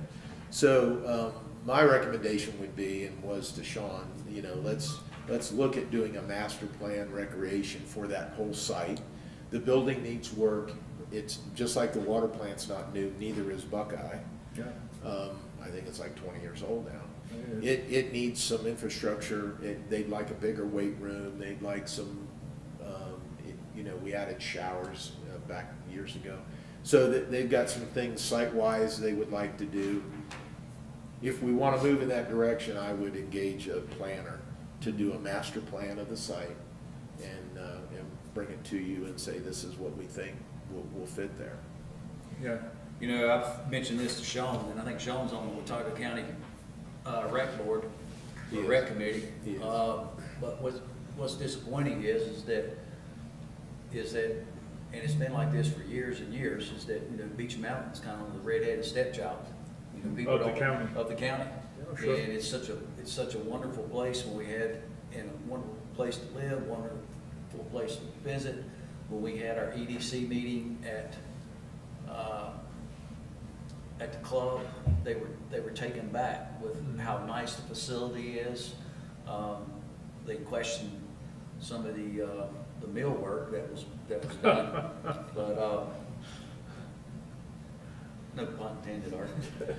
But you know, they were taken back how nice the facility is and the beauty of what we have up here. And I think the same down at and some of these folks have never been up here. So, you know, I think it would be in our best interest to try to show off the mountain. And I've talked to Sean about, why can we not have outdoor recreation or have baseball or softball or, you know, volleyball tournament here on Beach Mountain? I mean, during season, they do it every week at Watauga County and Boone. Why can't we have it on Beach Mountain? I think a lot of people Any- see us as too far away. No, but you know, hey, they have the pickleball tournament here. The club puts on that Yeah. pickleball tournament, and people come from all over the southeast to attend that. It's crazy how many people come up here for Yeah, I that. mean, we get 300-400 people come specifically to play in that tournament. And again, it's a good thing, TDA, you know, to get involved in and you know, do stuff, summer projects. You know, we look at the concert series at the resort and what that has brought into the town and how that has added to the summer activities of the town. You know, there are other things we can do, the kite festival and how much that people come from all over because they know that. You know, not that we need more people here, but we need more people here. Do you think we could put a push with our Parks and Rec department with Sean to see if he could get a list of what tournaments would potentially be in Boone and see if we could host one? For what? Anything. We don't have facilities. Yeah, I mean, we couldn't have a volleyball tournament, we don't have volleyball, you know, We outside have of baseball, volleyball. softball. Yeah. We do pickleball, but not to the extent, Why couldn't we do baseball or softball? don't have facility. Yeah, that field down there isn't ready or able It's to. a parking lot. And the parking lot, yeah. I mean, that was one of the things, was the parking lot. That was the big recommendation about reconfiguring the parking lot, adding parking, you know, the parking lot down there is terrible. I mean, again, the rec center has now grown and it now has the drawing of the weight room. I mean, the number of people that go down there to to lift weight, you know, to exercise. I was down there the other day trying to pick up something from Kate, and I had to wait for her. And the number of people that were coming through there to, you know, and again, there were a lot of out-of-towners coming through there to utilize the facilities and such. So I don't think we should forget about rec. I think rec is a big part of, Absolutely. you know, where we're at. It's difficult though to put in a, you know, oh, let's build a soccer field, or let's build, Yeah, without doing a master plan. Yeah. So, I agree with that. if you will, we'll put on the list, master plan for Buckeye Rec Mhm. Center site, and we'll go figure what that will cost and bring it back to you. Would the, I need to start, that's where we need to start. so the last presentation, you and I had spoken about this before, was that, you know, they had also envisioned doing some revitalization or whatever down there, you know, similar to what they were doing up here, and they gave a brief presentation. It wasn't in depth, but they were just threw it in the pot with Right. everything else, and I know what you're saying, it may or may not happen. Yeah, But they had it a would be little something to, sub-village down there. They yeah, call it. and it would be something to consider if we're trying to expand down there, and yet there may be some other ideas to go in with that. Would we not want to at least take a look And I at think that? that's my point. Yeah. Don't focus on the project just yet. Let's take a look at what really can be done down there. Mhm. We own a lot of land down there. There's a Mhm. lot of land available. We should develop that area, in my opinion, Mhm. responsibly. So, we can spend money building things and putting things in and it not be conducive to the overall goal of what we wanna do. Mhm. So, my recommendation is, if that's what you wanna do, let's get a planning process together.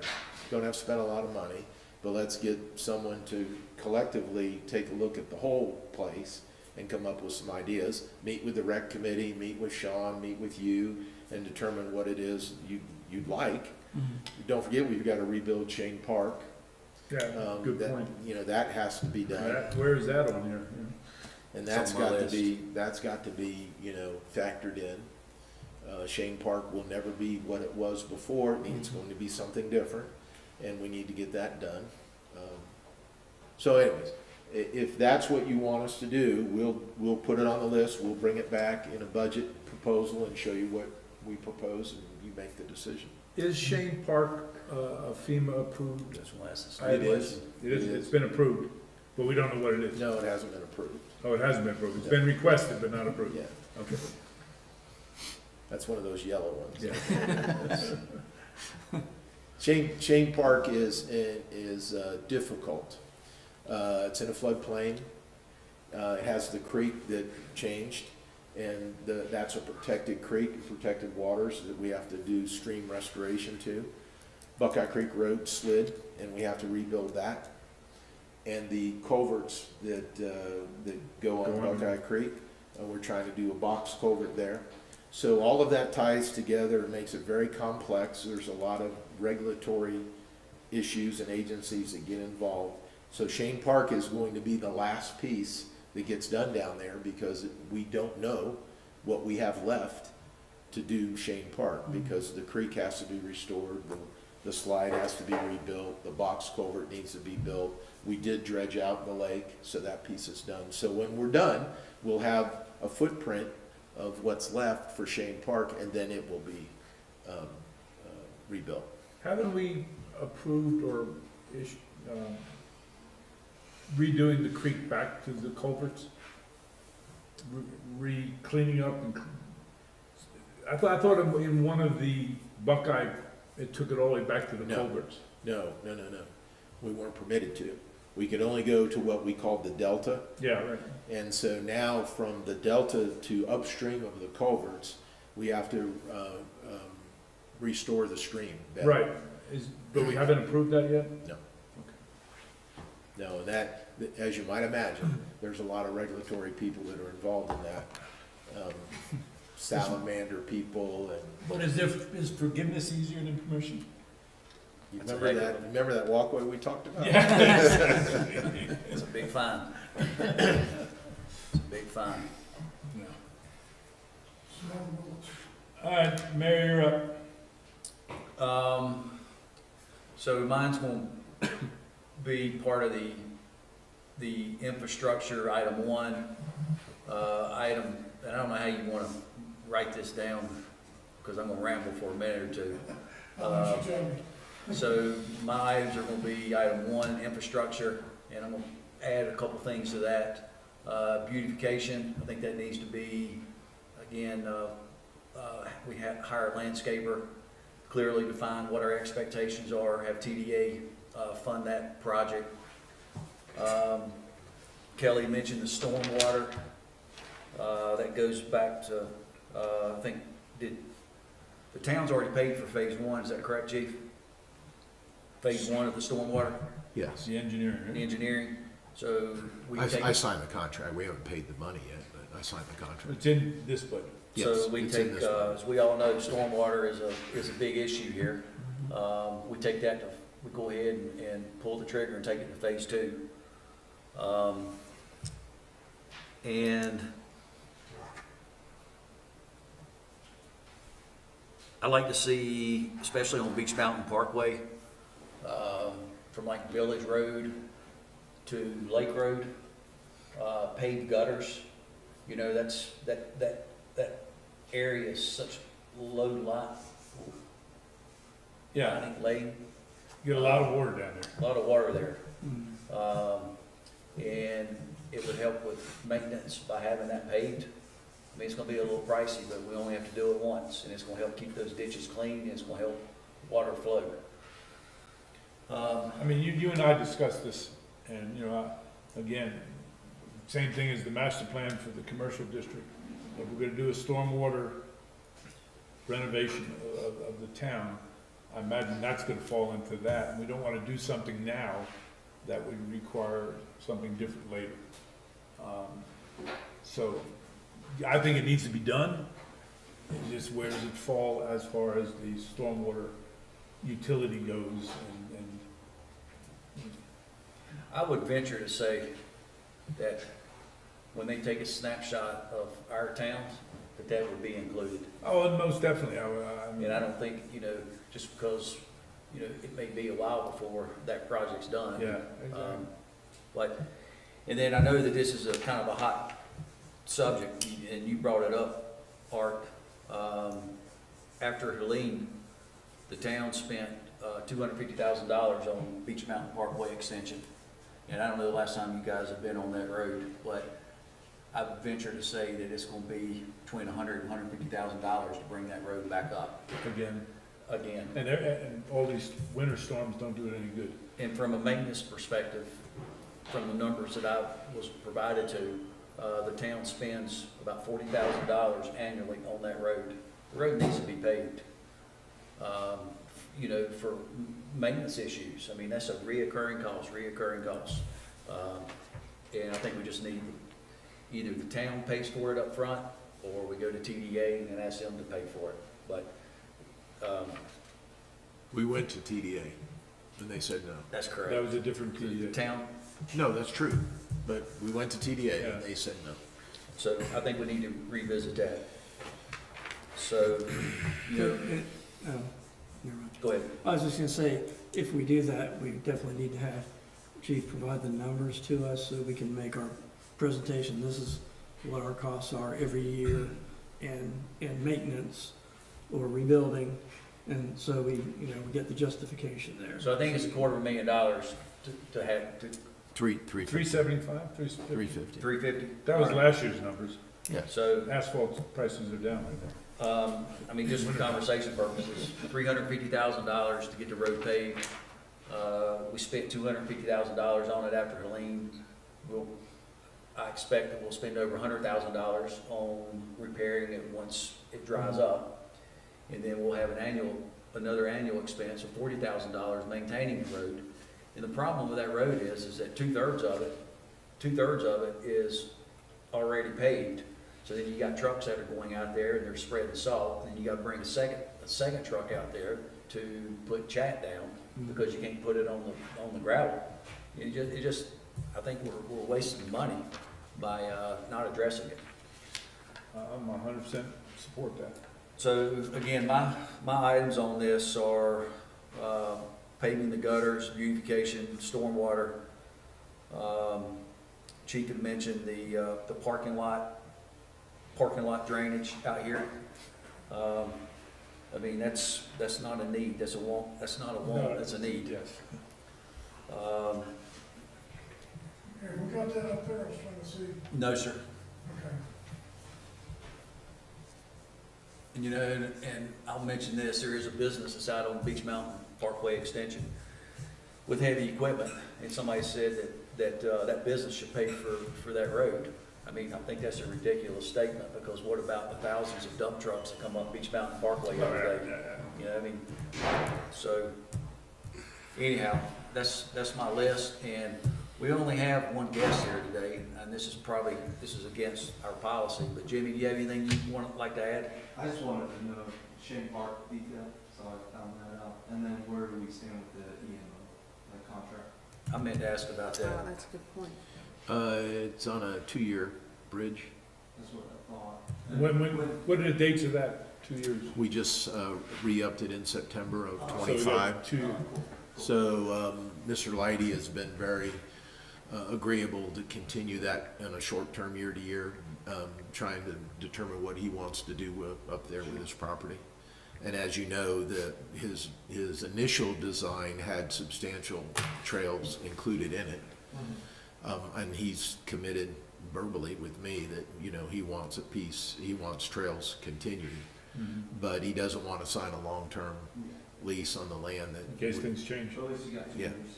Yeah, and we expect to renew that, you know, in 27. I don't think it'll go away. That's what's up. And then the last one with, and it never goes anywhere with the guardrails. The what? Oh, guardrails, Guardrails. They came up and fixed some yeah. after Helene, and I think Gary was telling me there's like a certain regulation height, and all of them are. They're all too low. Way too low, after like 30 years of, you know, Seven. sitting there, yeah. We can't get salt. Yeah. So, now you're asking for guardrails? Somebody's gotta go around over there. Goes for my It's like- sidewalks. But in all seriousness, if you're not gonna give us salt, you're not gonna construct a road, you're not gonna give us a guardrail, what are you doing then? No. They're plowing. You know? They give you a tax bill. Well, yeah, of course, for these guys, but. Well, I was Well, I told- must say, at least I see, we've got state trucks that are stationed here now, which we didn't have before. Sure. And that seems to, It's been a huge improvement. improvement of the quality of the road, yeah. And those are contractors Yeah, I saw that. through the state. And they will plow, but they're not gonna salt. This stuff. Unless we, Yeah. unless we when I'm supply done it. with this meeting, I go make some phone calls and see what we can do. Yeah. That's Avery County DOT or? Yeah. Can you reach out to DOT engineer and, Daniel's working on it now. and, I mean, Jimmy's correct about the guardrails, I see that coming up and down. They, The chance of that, we have had no luck on guardrails. I just think it's almost gross negligence that they fix part of it, Yeah. connect it to the old part. That doesn't meet their Yeah. standard. And it's just crazy. Somebody will get hurt and then. Yeah, so they'll fix it half-assed, but you know. we'll work it's on just that, crazy. Jimmy. Again, we're off a different subject. Coming up the Parkway, you've got this, the second double lane, what, there used to be a sign there saying lane ends.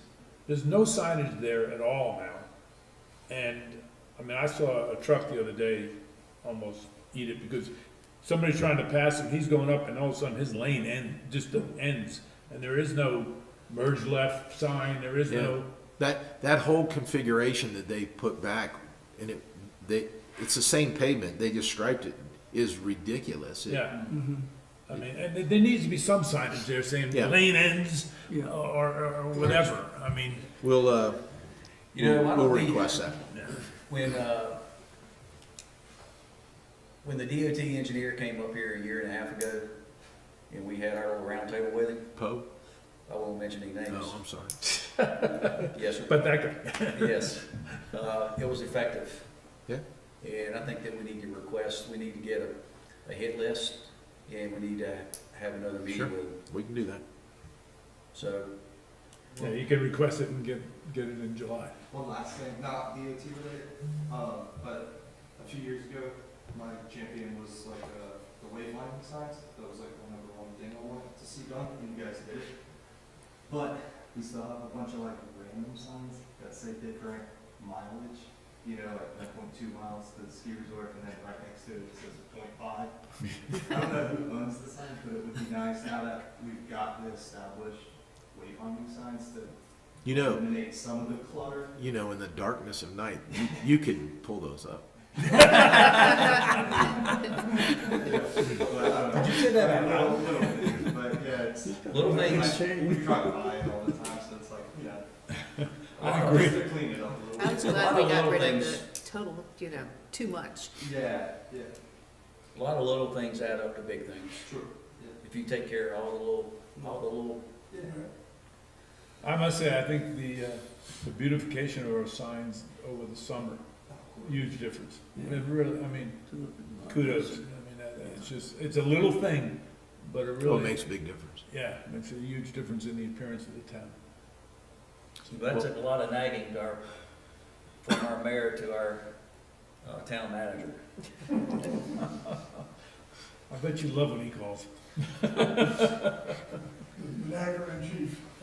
All right, so we're ready to do our top 5. Since you, there was a council member that's absent, and you had Yes. a bucket list of them. Yeah. Has that been presented? Do you have that? It has not. Let me do that. Good call.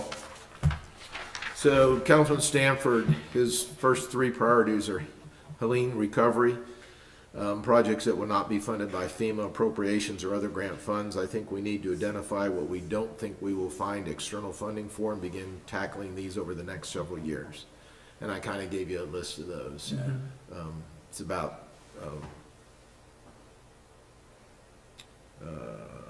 what did I say? About $3 million.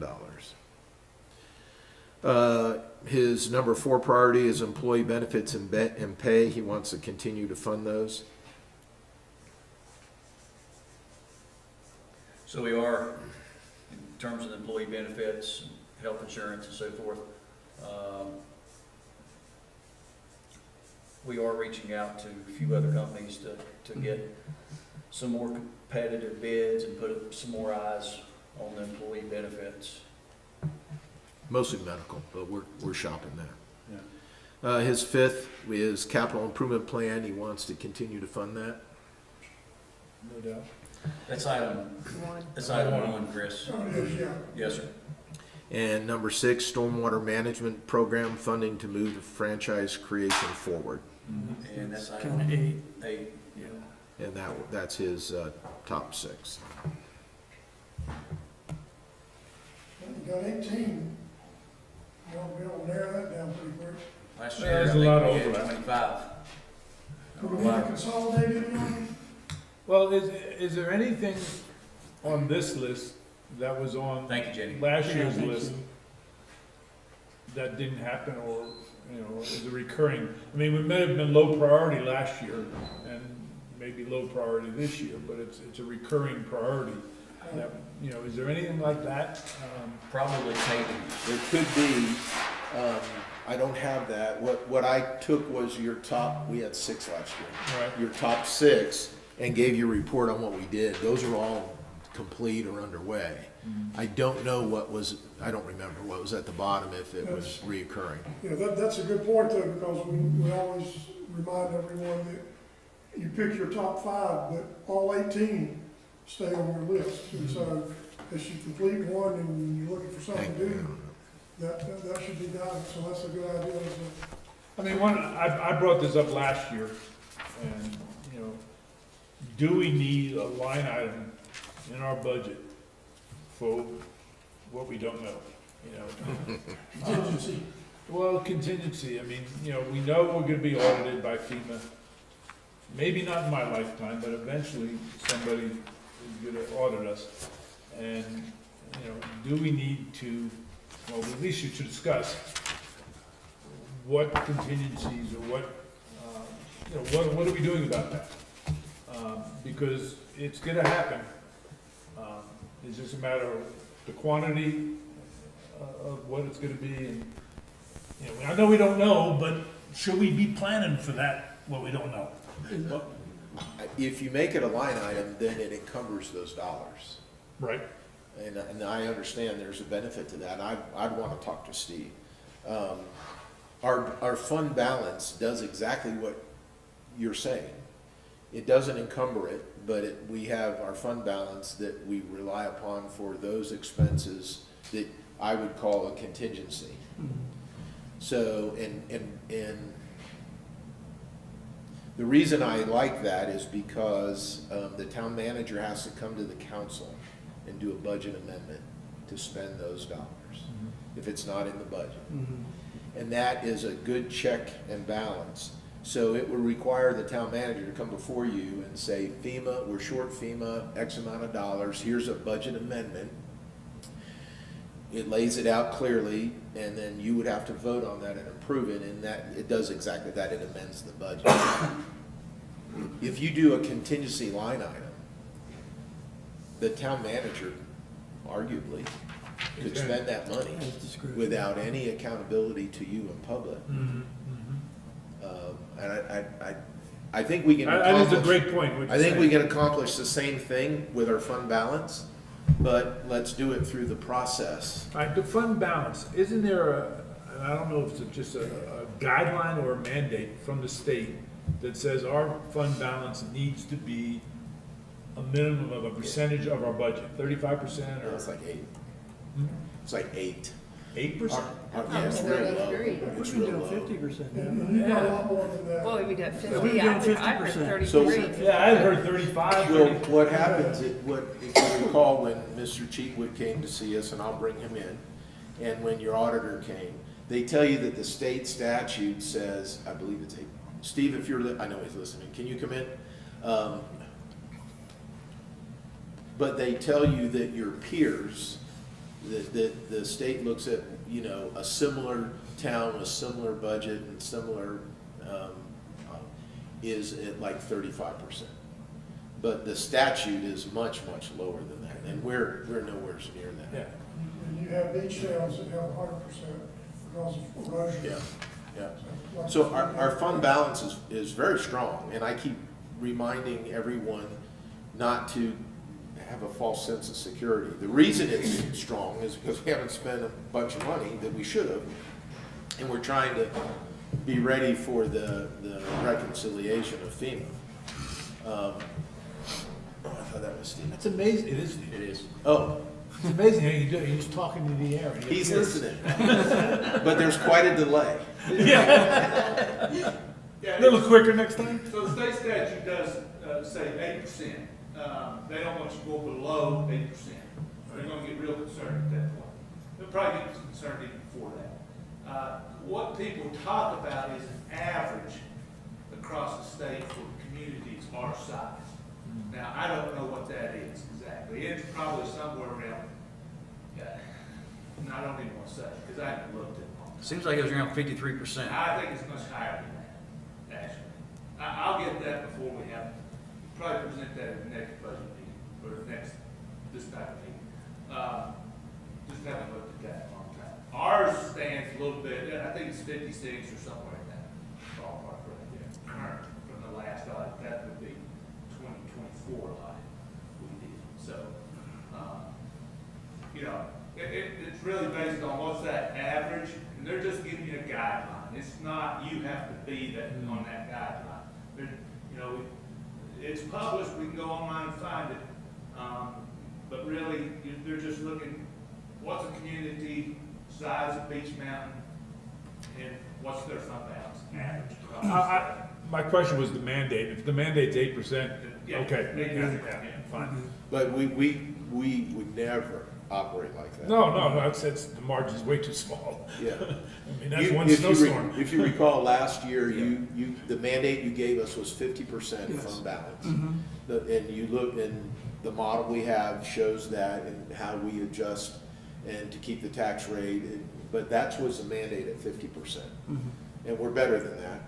In fact, the fund balance is good, but it's not all what it says it is. Because we have expenses on the horizon that we know of, that we don't know what those are. Yeah. They could be substantial. And that's what I'm getting at, but you've answered my question. And Bob, what you said about the town manager having to come and ask permission to get into the fund balance really answers my question. It's- Because if we have that Checks and mechanism in balances. place, yeah, checks and balances, it makes sense where we're at, because I know our fund balance is healthy. Yeah, do you hear me talk about the contingency line item? Yes. Did you agree with me, or would you No, like I to see agree. that? And there's other, and you could designate a portion of your fund balance. You could restrict that, you know, if we want to say, of our fund balance, we want 2.5 million to be designated for possible lien under, whatever. Yeah. You could do that. You know, any board can come along and undo that. You could undo that. So, I mean, it's really just a Yeah. placeholder, sort of. No, but you know, I'm happy with Bob's response as far I as. would rather do it That through the makes- process. Because then it's maybe multiple times rather than one time, you know, so. Well, yeah, and I It think is gonna be multiple that's what the times. budget amendment process is for those unforeseen expenditures that aren't in the budget, that we didn't think of today, and that you want us to do, but it requires us to bring it to you in public, and you vote on it, yes or no, and then it becomes part of the budget for that year. It makes it much easier for auditing, it makes it much easier for the financial officer to account for. I wouldn't want a contingency fund that Yep. the town manager could dip into without any accountability. I don't know, that's, Yep.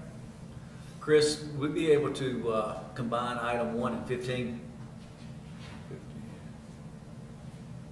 Well, Steve. yeah. Thanks, Yeah, Luke. that's what I was thinking. And Well, that's that part of definitely is infrastructure. infrastructure improvement. I mean, Yeah. that's a catch-all. Yeah, You can almost, half the budget is under number one. right. So I don't know, it depends on if you feel like the gutters on the Beach Mountain Parkway are important as a standalone, we can leave them as they are, let you vote on it, or you can include it. Yeah. And when you're, well, I need to know, yeah. under infrastructure, if you have specific things like the Right. gutters and particularly the Yeah. extension, Right. I need you to tell me to It's figure very that out. helpful for him. Bob, is there anything, I mean, I know you gave your synopsis at the beginning, but is there anything you can put your finger on right now and says, hey, we're lacking right here, I need this, I know we have the CIP, it's probably number one on your list. Yeah. But is there anything, we gotta have this, Road repair, pavement. yeah. I plan to, after today, the next budget you see from me is gonna have a substantial increase in pavement maintenance. I asked for 1.2 last year, you gave me $1 million. We're probably gonna be $1.5 million to $1.75 million. All you simply drive around and take a look. I do drive around, as you know. And so that would be the next piece. But that's in maintenance. Now, the Parkway extension is, if you want to pull that out of there, I'm fine with it, but I need direction, that's what you want me to do, and then we'll bring you a budget for that. Right. It's not on the board. Yeah, it is. Item Yeah. 16. So, Chris, I'll ask this question, and get maybe council's thought on it. Is that we're a year or two behind where we need to be. And I think that if we don't add a couple more items, we say we're going, our target would be 5 items on this list. And I think we need to increase that by 1 or 2 items so we can try to get more done. And then chief comes back to us with a budget. And some of them we may not be able to do, and some of them we, just the opposite. But I think we're not gonna get, if our goal's 5, we're not gonna get ahead if we stick with what we've been doing for the past We 3, need to 5, make 7 up. years. We need- Yeah, we got some. We need to we got make some- up. Well, can I get some clarification then as we go forward? Because I don't care if you give me 5 or 10 or 15, we'll do as many of those as we can. But I need to know some basic rules. The tax rate stays the same at .065. We can, I'd like to see the tax rate remain the same. I'm not saying, for me, I'm not putting it in cement, but I think, Well, that drives what the budget is. yes. You know. So the tax rate will stay the same. No, but if you come back to us and say, listen, I can do these things, but I need another penny, you know, that would be a discussion to have. No, I'm just saying, you know, Well, I understand that, and we can have that discussion, but I'm not gonna prepare a budget assuming that you'll increase taxes if you tell me today you won't. we don't want to. I'll prepare a budget at whatever the tax rate is you tell me to do.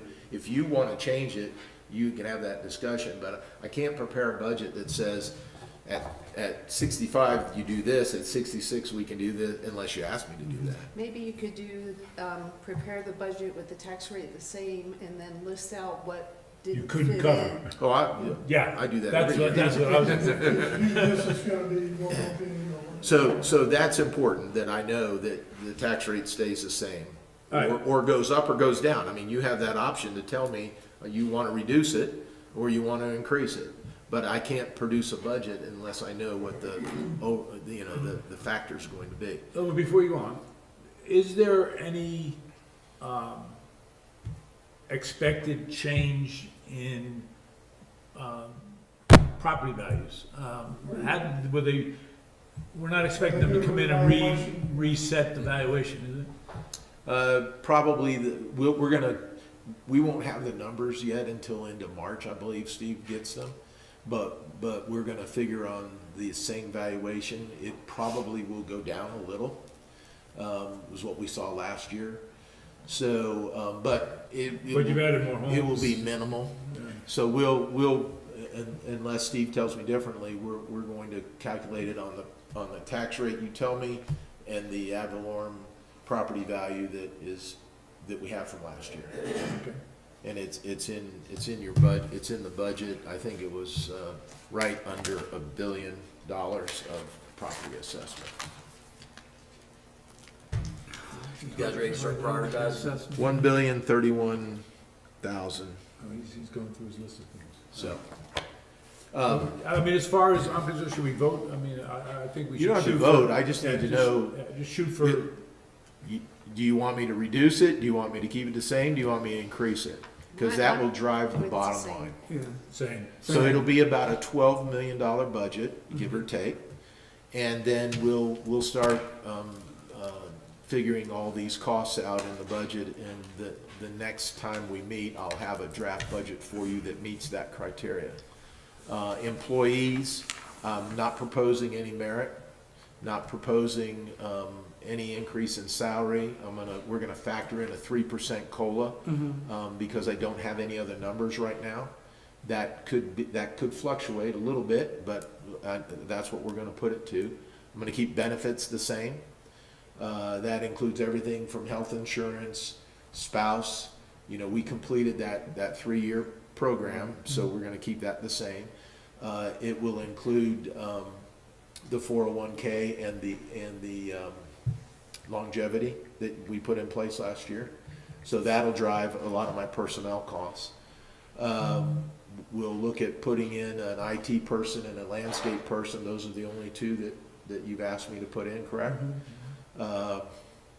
And then this is on the expenditure side. And then we'll factor in all these projects and see where it fleshes out. On the revenue side, we're going to assume same tax rate, same ad valorem, and same sales tax. The county commission has until April 1st to change their mind. So we'll know way before you have to approve a budget if that's true. So sales tax revenue is about $1 million net to the town. And whatever else Steve wants me to ask, so we can put that together. So the draft budget that we'll produce will meet those criteria. And then the hard part will be the next meeting where we get to see where we can't fund and what you want to take off or add to. Do we need to have a, excuse me, item where the IT and the landscaping, does that need to be on what we're going to, on our bucket list? Or are you just going to put that in the budget? Well, if you want to take up one of your spots, go ahead. Those are the criteria I want.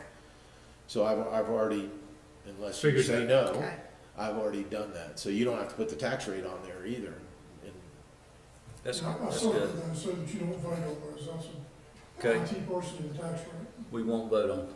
right? So Okay, don't use that's up good. one of your 1 through It's 5. not new. Well, that's gonna help. It's gonna take mine from 7 to 5.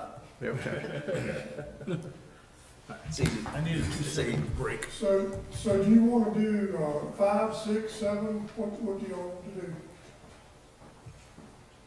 What did we do last year? Was it 5. 5. Done Well, five. I always actually- done five. actually It's did always 6. been understood that this entire list is your bucket list. What you're identifying are the things you want to do first. It's sort of like on your planner where I've got these things to do, but I can do this one first. So just because they're not in the top 5 doesn't mean you shouldn't be doing them. And we typically are able to get some of those lower in the list because it just, an opportunity comes up, a grant or timing or something, so, And it may require a budget amendment this Correct. year because correct. the 5 or whatever number you got, he's budgeting for it.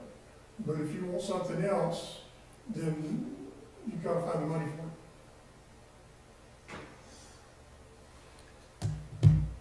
So what was employee What's benefits? the number, 5, 6, or 7?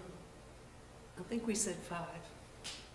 And Mary's want more, so, Wow. Well, I wanted to make sure that we had the IT and the landscaping. That's already important. there. well, IT's on there. That's correct, but we're not gonna vote on it because he's gonna automatically It's put that, gonna put that in the What budget. about landscaping, is that a The vote? landscape person, that's what Yeah. you want. That's what Yes. we're talking about, yep. Is that- You don't is have that to, foregone conclusion? We're not gonna vote on it. you don't Okay, have to so make, let's circle that, so, Yeah, so you don't need appointed votes. so circle item 6. There it is, I was looking for it, yeah. After 5, before 7. TDA fund. And that's what the circle and the asterisk means, is it's approved. But number 6 is gonna be requested to the TDA. Yeah. that's, what is 6? Yeah. If you would say it. Landscaper. Landscaper. With Yeah, yeah, yeah, TDA, It recommended, and of course, you can only recommend because you gotta get their approval. Yes. So, So we typically have done 6 of the hit list. I had 7, may we compromise and do 6? Why don't we list it out, we may end it up with 10, and we may eliminate 3 and be at 7 or 6 or whatever. Yeah, you're down to 16, man, well, let's see, you're actually, down to 16. So you would pick 6 out of 16? I Yeah. don't care. That just, I mean, we're all gonna have our ones, and we see what prioritize it down to. I'd say the fuel system, only because if we have another incident, do we ever get fined for things like that? Like if it were to fail again and we have another leak? We have not been fined. Okay, We could be fine. Oh, yeah. okay. But I know you said you're not ready, but that would be a summertime timeframe even if we decided to do that. Yeah. I think the fuel system needs to be on there. We're totally exposed by that. What we probably ought to do now then is just go ahead and write down the number Right. of the item, and you get 6 votes. And whenever you're done, we'll go around the room and find out Okay. which one rose to the top. All right?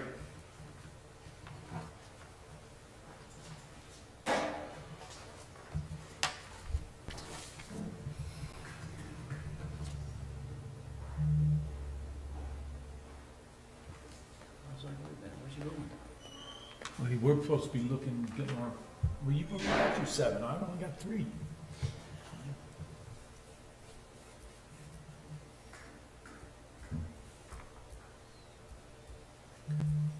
I mean, really, number 7, the long water, I mean, we kind of got that going right now. Oh, that's resource, not stormwater, never mind. But the stormwater fee, number 8, would be to go along with the That's the moving it $35,000 we're paying to that firm to create that structure for that, right? Right. Is that right, chief? Yeah, that really should say continue the stormwater utility Yeah. Or just take the fee off and Yeah, just say stormwater. continue that process.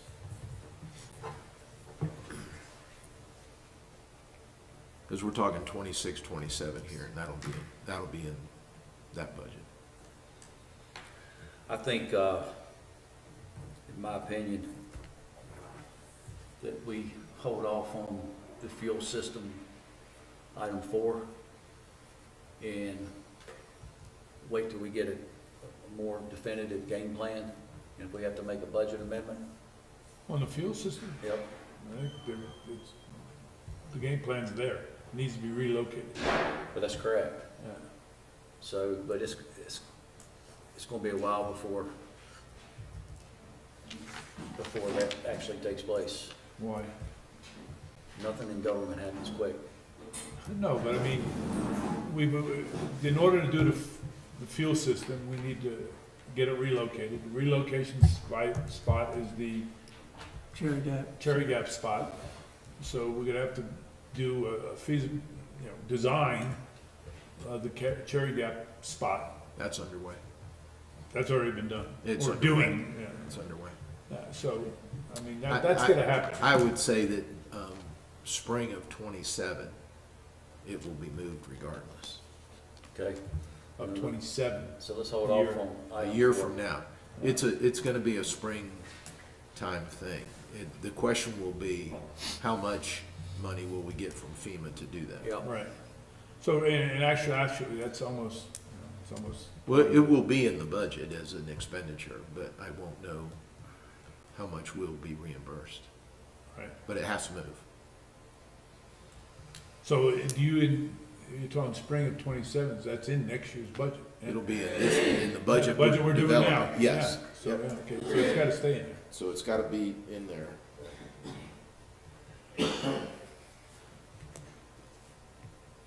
You guys ready? No. No. What is 10? If Bob's got it, if, Scrape it? we'll take the top 5 stroke getters, and then the next level of stroke getters, will help him know what the following priorities are, in case all of them get done. So, we're actually prioritizing all of them by doing that. Bob, what type of number, off the top of your head, are we looking at to stripe everything once a year?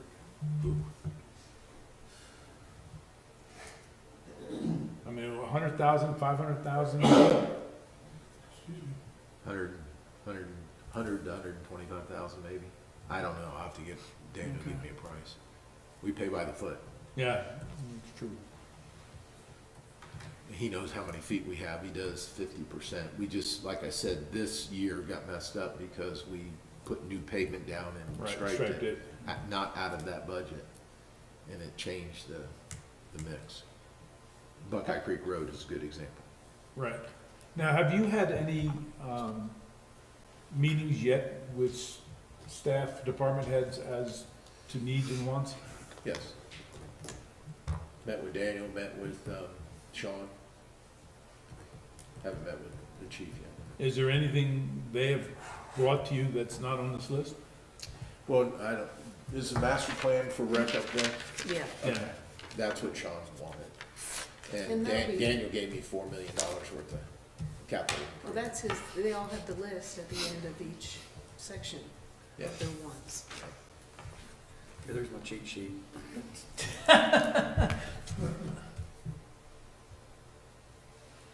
I have an extensive list from Daniel. Do you need me to interpret any of my writing? No. Need to ask that as well.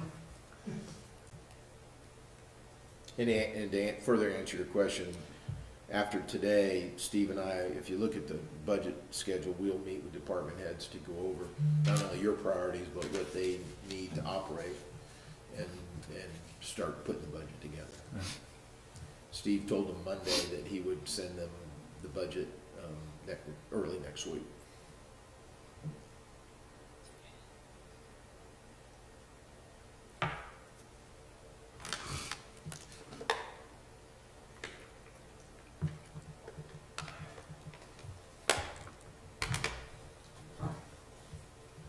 You good?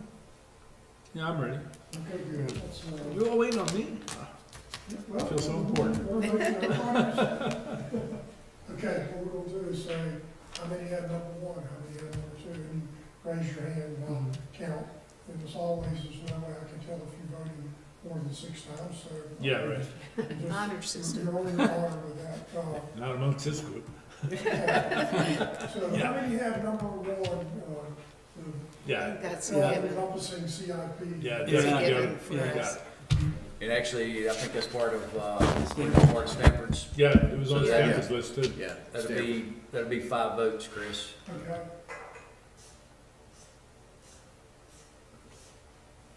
Top of the top vote there. Should be. How many have number two? Enhanced communications. What? I think there was discussion that that's gonna happen anyhow. Yeah, Yeah. we got some. The gentleman that suggested that didn't vote for it? You better vote for it. You gotta go home. She's not We're listening. putting them on the list. Number, This is all Number priorities. three, addressing, long-range growth impacts with a strategic plan. I mean, yeah, I kind of, You know, I think that kind of, in my opinion, that falls in with the, yeah, where is it? with the commercial planning. You're right, that's where I had it. That's how I I thought we interpreted that. were addressing, Yeah, I think that- infrastructure. Yeah, I With think that the one. intent was, that would probably drive number one Yeah, as much as anything, but. trying to figure out but there infrastructure needs to wise. be there needs to be a thought process as opposed to just saying, well, I think it's a great idea. So it needs to be the result of strategic. I kind of put that together with the mass number 14. Could be. Number 14. Of course, that's right. No, that's That's rec, just that's rec. rec. It's up there somewhere. Yeah, this would be, Well, we have growth- long-term growth is water an issue. resource. and you're addressing that. Oh, growth number with 5. strategic plan. It kind of goes with number 5. Yeah, that's funding engineering. Engineering study. Well, that was with water and sewer. Alright. Well, that's water and sewer. Well, I'm right? sticking with my vote. Let's just keep on going. Number 4, fuel system issue resolved. Yeah, it's on my list. 2. I didn't vote for that because I know it's gonna happen. That's And why number I'm- 5, engineering study for water and sewer, an upgraded one, I guess we're talking about. 1. Number 7, long-term water resource planning, updated and engineering study. That's almost the same as Yeah. number 5, isn't it? Yep, That was the rate study on, system development fees. Mm-hmm. Yeah, so do we want to make number 7 and number 5 the same? It works. Y'all okay with it? Anybody want to? did anybody vote on number 7? Cause it, No. Yeah, so, So, Well, We five would be the engineering for replacing the sewer plant. right, That's what 5 was. oh, okay. it's water and sewer.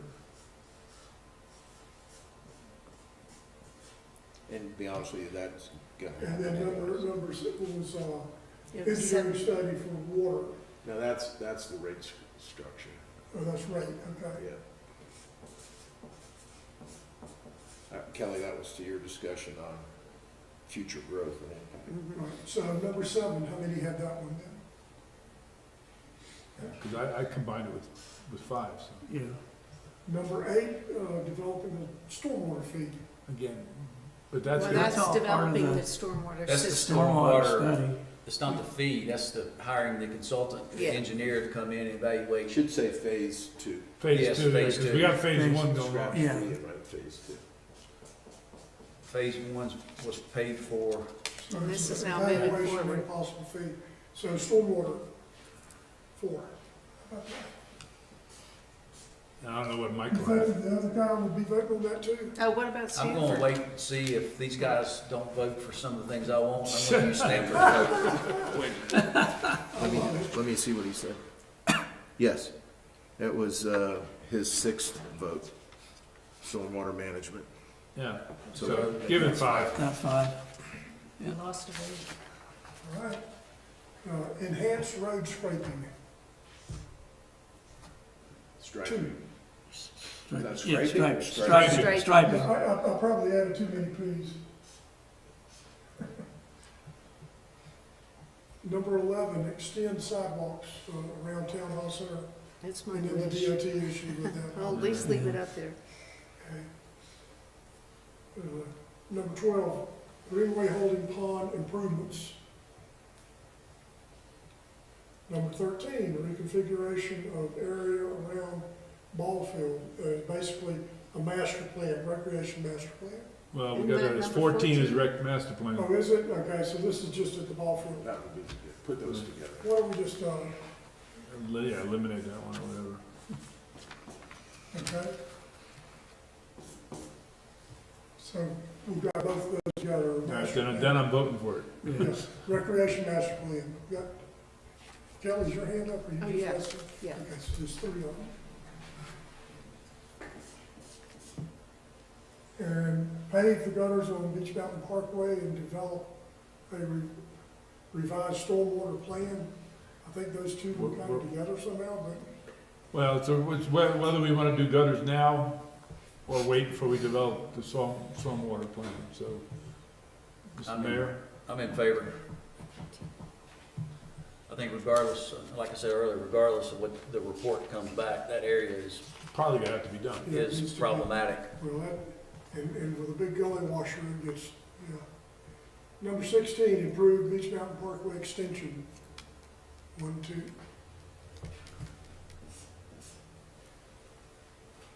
Seventeen, town parking lot drainage.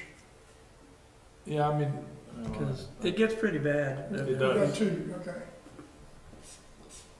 And then finally, employee and benefits pay, we had a consensus that the pay and benefits were gonna stay the same and there was gonna be a 3% COLA. Yeah, I think it's already part of the, Yeah, Yeah. the plan. So I don't So it's think it needs already- voting on. what I'll do is, I'll circle that so Yeah, that exactly. the record shows that that was discussed and approved, and it won't look like that you didn't vote in favor of Right. helping out there. Okay, so, So the CIP and yeah, stormwater looks like, evaluation. yeah, let me get over here where I can make this in.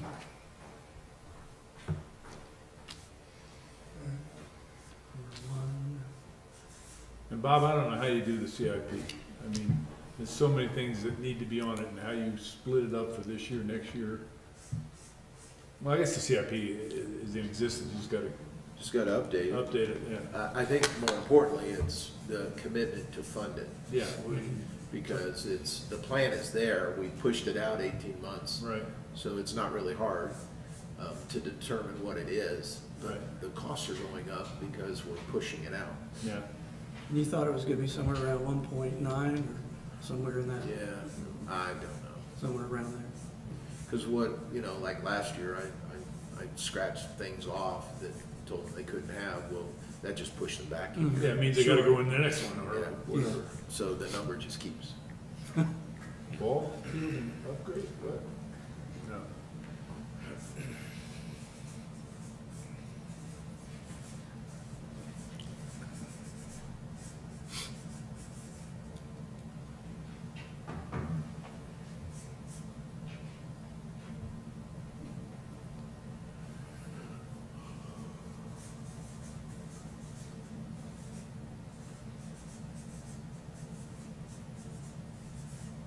I figure with the ball field and that kind of stuff, we have the property.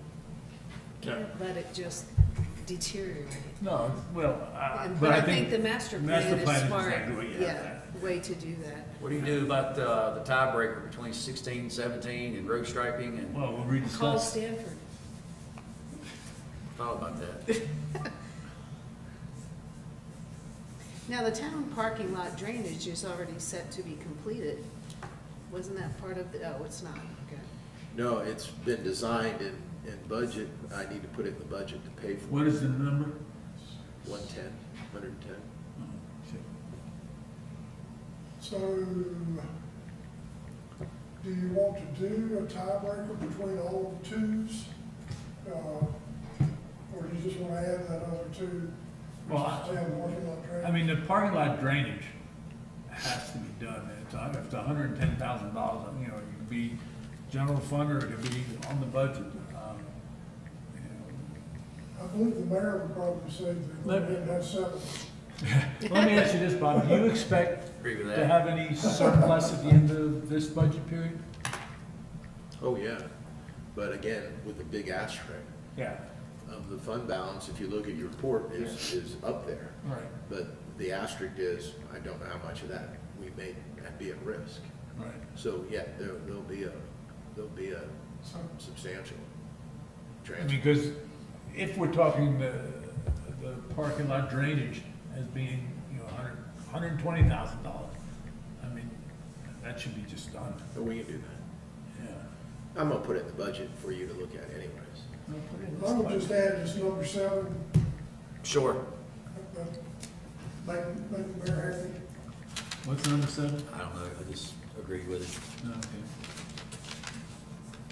I didn't hear what he said. Oh, the parking lot, Oh, wait a minute. that's almost, the That's a parking lot big- drainage is maintenance. Well, I mean, it's like a no-brainer, but any that's on there, and then all you got left after that are the strategic planning, engineering study for treatment plant, and long-term water resource planning, and that's gonna be kind of rolled into your infrastructure stuff anyhow. You're gonna have to revisit the engineering cost on something like that anyhow, so. I mean- There's your, there's I your mean, if food we, list. if we look at that list, I mean, the CIP, that's a given, the stormwater, what that is that's just a continuation of what we've already implemented, and that's not a big ticket item yet. I mean, we're just, maybe we're gonna get into engineering or whatever the next phase of that is. And it does include even a discussion on a utility, stormwater utility. Right, which we've had already. Yeah. You know, the ball field, which is the rec master plan, that's a master plan, there's nothing actually, we're actually doing. So, you know, again, we're not talking a big ticket item. I disagree with, and I say this, we're all friends here, I think, but I disagree with, item or number 3 coming before Beach Mountain Parkway extension, because the ball field isn't costing the taxpayers any money. No, no, But- but but- the ball field, all it is a master plan. Yeah. So a recreation master plan. The, Okay. Yeah, the recreation master plan is part of that too. I forgot until that was stated, but yeah, that, actually number 14 may be of greater importance than just the ball field. the Parkway extension is is a reoccurring expense. Well, I agree, 100%, and if you look at the stuff that's on that list, that's gonna move up, because the fuel system's gonna happen no matter what. All right, we gotta do it, period. All right, so that really doesn't need a line item. We're looking at a stormwater master plan, you're looking at a rec master plan, which again they're $50,000 to $100,000 items, they're not $3 million items. You know, the road striping, as, you know, is again, another $150,000 item, it's not, you know, Yeah, So, I mean, don't since- I think suspect your that, biggest thing is to find out what the CIP comes back with. exactly. That's our thing. I don't suspect that the manager is gonna say, we're gonna piecemeal this and only do this one first and this one next. He's gonna put all those in the budget. Right, So this may be your first one. right. It doesn't have to be, number 6, that's just the ranking that showed how many votes for it, but all of those are number 1 priorities. All right, the thing that isn't on that list is, again, last year, we gave you $1 million for striping. Excuse me, for paving. I was like, wow. We're using gold striping. Little For gold. paving, and we definitely have to increase that. So is that the CIP, or is that, where is that up there? That'll be, it's a line item, Yeah, and I'm gonna bring that to you. Okay. I mean, again, I'm all in favor I of. mean, that's the easy one to cut back on because it's not specific. Well, it is specific. Well, Well, well, you have been The dollar specific. is specific, but what is Yeah. actually getting being paid. So again, you ran into political issues last year because you talked about the Parkway. Right, And I got criticized for telling you that that's pavement that should be in the pavement plan. right, So you've done that again this year, and you can expect to hear the same stuff. yep, So, you know, we paid Greenbrier with our money last year and some other stuff, but Greenbrier was the main piece. You know, Pine Ridge, Pinnacle, North Pinnacle. Even Tamarack again, I know he patched it, but Those are all bad pavement areas that need to be maintained. So you pulled out the extension, I don't have a problem with that, it's whatever you tell me to do, we'll do that. well, the reason I think we should pull out the extension is because of the public. They wanna know that that's specific in there. Yeah. And it's not all encompassing. Yeah. But what I don't wanna do is get into the, unless you tell me to, you know, I want this road paved, that road paved, because then you get away from doing it as a prescriptive, Or priority, and you're doing it more politically, right? and that turns into a nightmare for me. So I would rather follow the prescriptive plan where we do, where. That's micromanaging. We're not Pavement, doing well, that. pavement needs to be repaired. We're not gonna propose any new pavement on, you know, paving gravel roads in Right. this budget, but we are, you know, and we're asking FEMA to give us more money for paving as well. So you need to be aware of that. Where that goes, I don't know, but, so the history, let's take Pine Ridge, for instance, Lower Pine Ridge. They looked at it damaged in the wintertime, it was covered in snow and ice. And then, we looked at it in the spring and made some, determinations, and they agreed with, and they're gonna give me money to repair. Then we hauled 1,000 truckloads of dirt out of Lake Coffee, Buckeye Lake, on the same road, and the shoulders fell apart.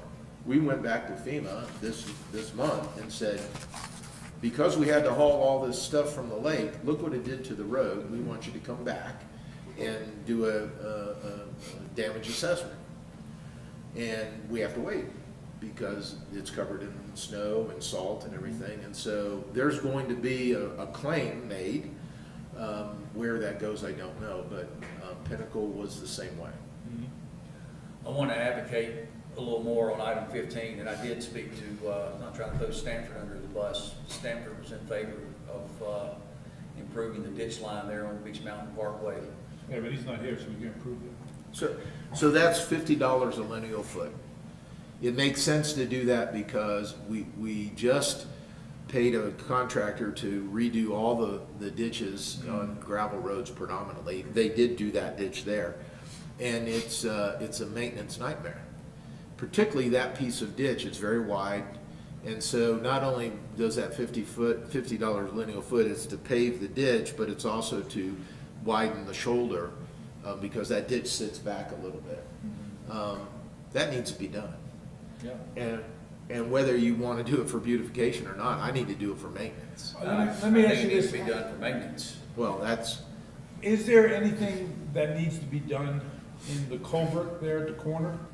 Or is that culvert big enough to handle the at water? the entrance to the resort. No, back down at the top of Lake, you know, that current. Oh, corner no, that's there. gotta be replaced. Yeah, so, It's collapsed. but is that a FEMA request? It was. But it didn't pass the muster. Cause that's what the problem is, a lot of the problem in that area is that culvert needs. Well, we're paved, if you, Yeah, if we you- paved some of that. we're paved from, say, The Pine ridge. Ridge to Lake Road, right where that culvert is. Right. And that culvert has failed and collapsed, and we have to replace it, not only across the parkway, but we've got to go down across Lake Road as well, Right. because it's all failed there. Past that culvert head, it's not paved, and that continuously brings dirt and debris into that culvert and causes a problem, and the maintenance of that ditch is difficult. Now, I will point out to you that when you roll pavement into that ditch, it's not a sure thing. In other words, water rushes down there, gets underneath it. You almost have to pave it twice before you get a good paved culvert. We learned that elsewhere. Riley has done it for years, so it needs to be paved. We're gonna put it in the budget to do that as a project. It's $50 a lineal foot. I think it's 2,000 feet is what we measured, so that needs to be done. I asked Stanford about this. Yeah, I'm like, Item 15. He's at the hospital with his wife. Not yet, he's not. Oh, my God. No, I mean, again, that's a maintenance item, and, almost, it's Agree. not I a, think it's that's not a, part of, yeah. because that part should be part of our paving budget. Well, you know, at $50 a foot, 2,000 feet, you know, you got $100,000 worth of expense. And it's a project, it's not a, it's an improvement, it's not a maintenance. Maintenance is if we, If it washed out, you could put it well, back. yeah, maintenance is, currently, we drag the ditch and put dirt back in. And if you notice, when the contractor did the ditch, it looked worse than, Looked horrible. It almost looked like it hit rock or whatever. well, we do it with a motor grader, and he did it with a With a- track hoe. But if you remember, we had 2 slides from Helene that had slid down the bank and blocked he had to repair that, he had to Right. put some rock in and things like that. It's just, we need to be smarter on where we spend our maintenance dollars. Instead of just fixing the same thing over and over, try to come up with a solution that gives you a long-term fix. And that's one of them there. Yeah. So does item 15 need to be combined with, One? one? Yeah. Capital improvement, right? That's Well, what- but it doesn't make a difference on your, It Yeah. doesn't. He just wants to see that property. I see that ditch line. I don't see a ditch line on there. I see that ditch Just line courtesy more than IP. Art does, and he drives No, no, he Well, drives that, he goes by that yeah, well, road 10 no times a one day. here has told me not to do it, so it will be in the budget. yeah, exactly. I think, you know, Yeah. it's, It'll be in the budget. Okay. Okay, there you go. There you go. It's not on the list, it's in. all right, we're done. It's time for you to have your round table. No, that's, I mean, Rebecca has lunch for you, so Oh, sweet. you gotta eat lunch. I don't know what it is. Do You you? left over dishes. no, she was getting filet mignons, baked Oh, potatoes. yeah, that's what I heard. I heard it was Stonewall. I heard it's from Americano. Yeah, from Epic or something. How does, the round table, how's that work? Need champions? Oh, yeah, we do need to identify champions. Yeah, thank you. That wasn't on the list, but it was in the list. And, who would like, gosh, we're gonna have, we got an absent person that we're gonna assign. Oh, He gets everything. Yeah. He gets the most Whatever controversial. you don't Whatever's want. left, he's He gets paid stuck on the with it. parkway. So, He- yeah. look at what we got here. Of course, we got 7 and we got 5 people, so somebody's gonna have to double up. Well, Who would like to be the champion for CIP? And that's a big ticket item. that's Bob. Yeah. Yeah, he's our 5th. So that's, let me write that on.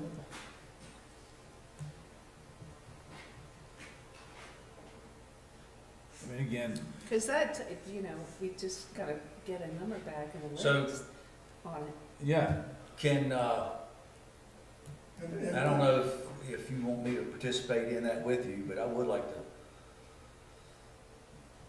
stay abreast of, on item 1. May I champion that with you, Chief? Sure. Of course. sorry about that, Bob. You're the mayor. You can do anything you want. Well, within reason. Okay, so you got 2 people on that one. Stormwater. I'll take it. Alan? Alan, okay. I don't remember all that one now. It's on the plaque. Anybody want to help him? They're welcome to. Ah, I can man. help it. Or why don't you? No, it doesn't You're matter. better I was with gonna take the, Bob I Phil? was Yeah, gonna take I was the gonna ball take the field rec. too, yeah. Kelly and I'll do, the rec master plan. Okay. Stanford will take item 6. Just put MS. And I'll go, Put the mayor the mayor on that. No, I tell you what, He's gonna champion that and make sure that's done. I guarantee you. Whether his name's on there or not, that's gonna be, that's his top priority. Fuel system improvements. I mean, the fuel system improvement is gonna We have to do that. I mean, that's That's Bob. amazing. That's Yeah, Bob, I mean, yeah. Give that one to Bob. Yeah, I mean, it's done, as far as I'm concerned. Yeah. I mean, it's not a big Road item. registrator, that was, Kelly Kelly. brought that one out. Kelly? I can do it. Yeah, Kelly. Kelly. Art doesn't have one. Art, By design. No, All right, I'm gonna go on number 6 with the mayor. I was gonna say you should go to 2, and then I'll do No, the that road works. striping.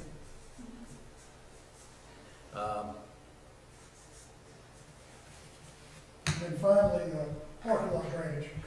That probably needs to be a town manager. Yeah, again, those are, in my mind, you know, maintenance items that, you know, fall under the, Okay, now, got red, white, and blue there. And your job as a champion is to make sure that it doesn't go away. Whenever the budget comes out, you're gonna want to see that your item is funded. And then whenever the work begins at the first of the fiscal year, you wanna know when it's gonna get started. And oh, Bob's gonna Make look. sure that it gets done. You know, ultimately, it's all gonna fall on the manager anyhow. I mean, I think, you know, we're not dealing with a divisive board here. We're all kind of on Well, you the got same. and I think it speaks well that the citizens felt that way too. Well, they did, Everybody's but, back. well, actually, nobody ran. Yeah. That's a good healthy settlement.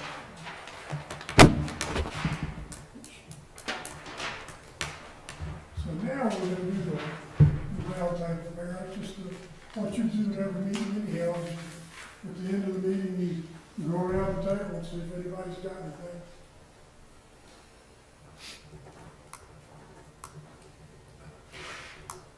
I mean, I'll be more happy to start. I mean, again, I think we're all you know, in agreement. A lot of these 18, 19 items can all are interconnected at different places.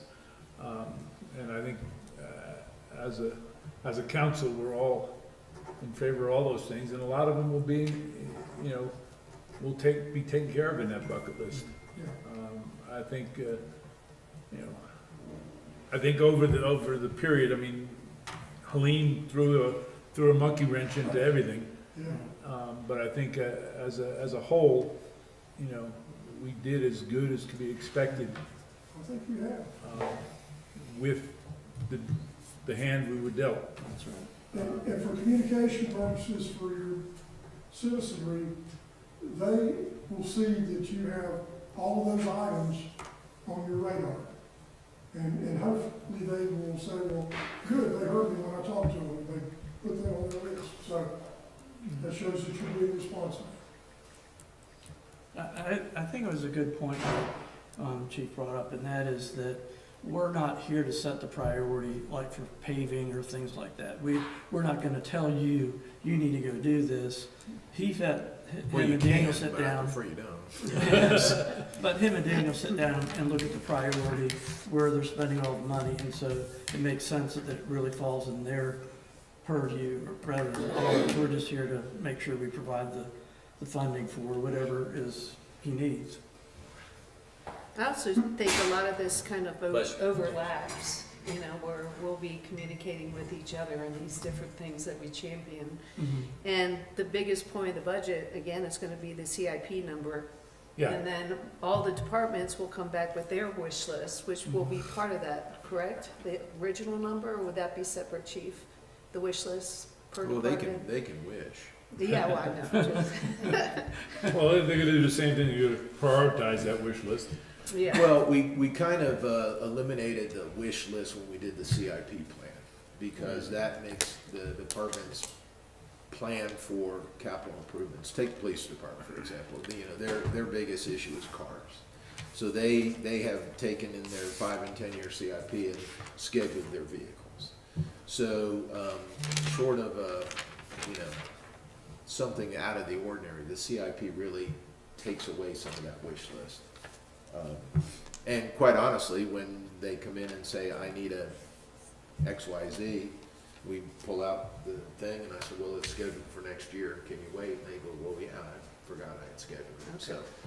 So it eliminates some of that, budget by the seat of your pants type of thing. We do have things that come up though, you know, Yeah. stuff breaks or, you know, you guys call me and say, you know, would you look at this? And it's something we've missed or something needs to be done, we move it up. And if it requires a budget amendment, we come to you, you know, at a council meeting and tell you we're where the money changes, so. I mean, where it really changes though is all of a sudden, we need a front end loader. Oh, now, we're not talking, we need, new oil change, we're talking about a big Yeah. ticket item. Yeah.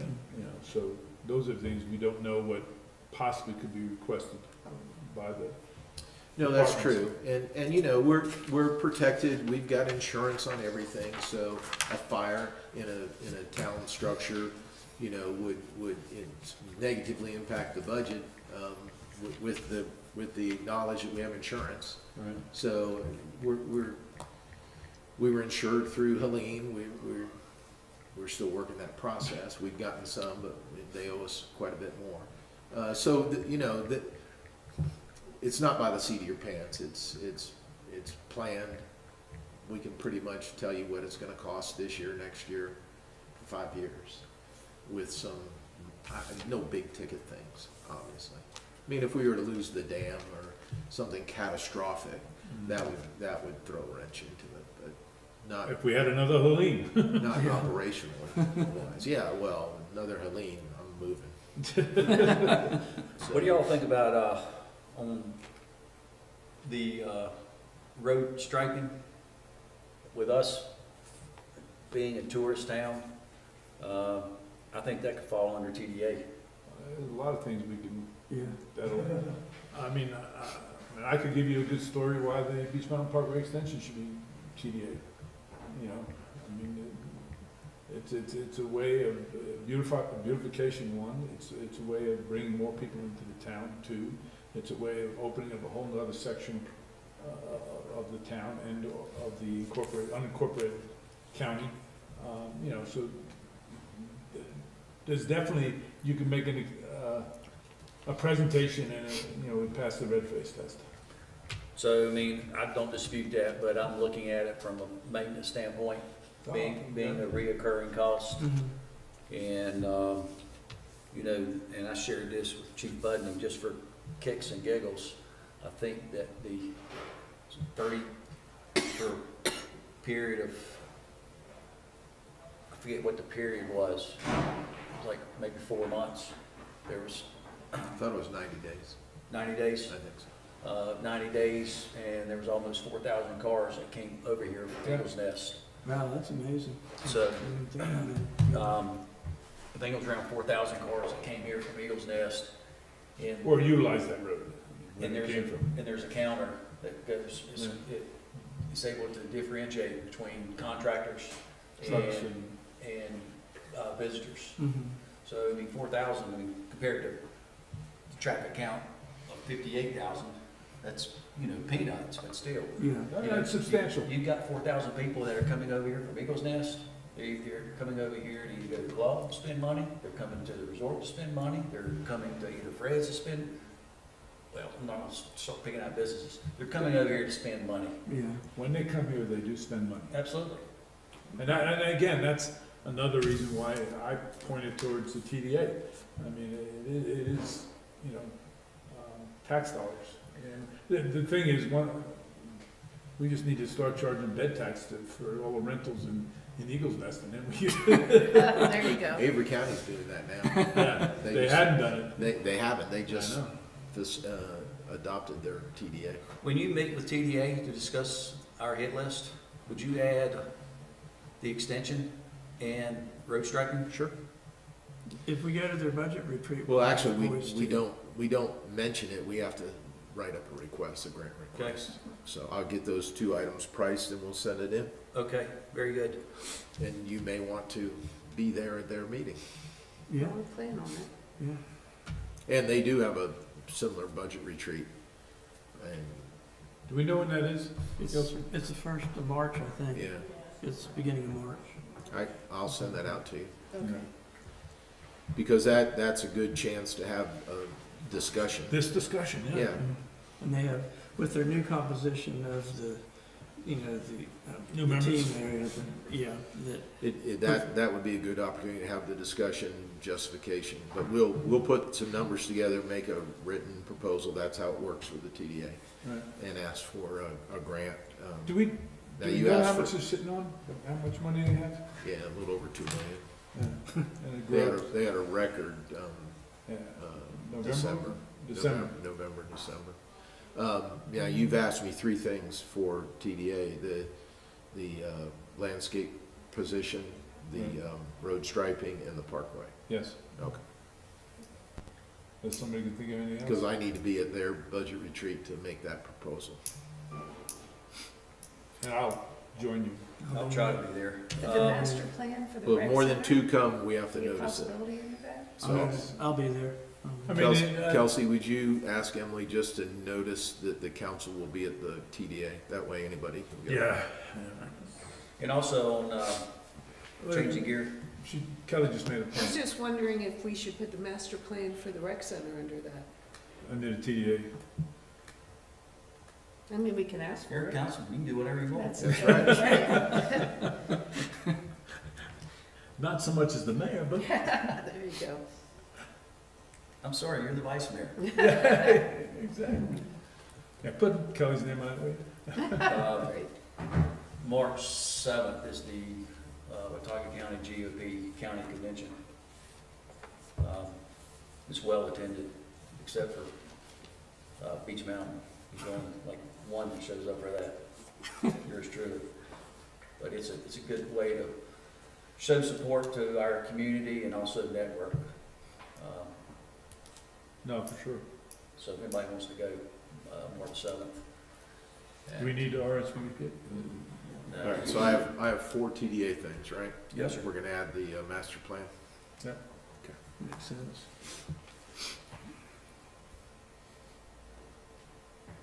And I'm gonna ask Armando to give you a list of what they currently fund on they call it a legacy basis. Yeah, So, like the lawn- concerts and, lawn mowing, well, what they pay to the town, so. That way you have an idea of what they fund and And I'm not, when I brought up some of these things with TDA, I'm not picking on or singling TDA out. I mean, those, in my opinion, what we requested, I mean, those dollars that they've accumulated, $2 million, has been based on tourism. And the money needs to be spent on tourism, to leave $2 million in the account. I mean, I'm not saying drain it to $0, but I think a Yeah, big but- portion of that needs to come out. well, by legislation, the Yeah, TDA has two-thirds, 2 one-third. pots of money, a third and 2/3. Correct. The 2/3 is where the bulk of their funding is, and that is, they believe, they've been told to believe as well, that is for, to Tourist encourage additional tourism. The 1/3 is for capital improvements and things like that, and that's where they fund,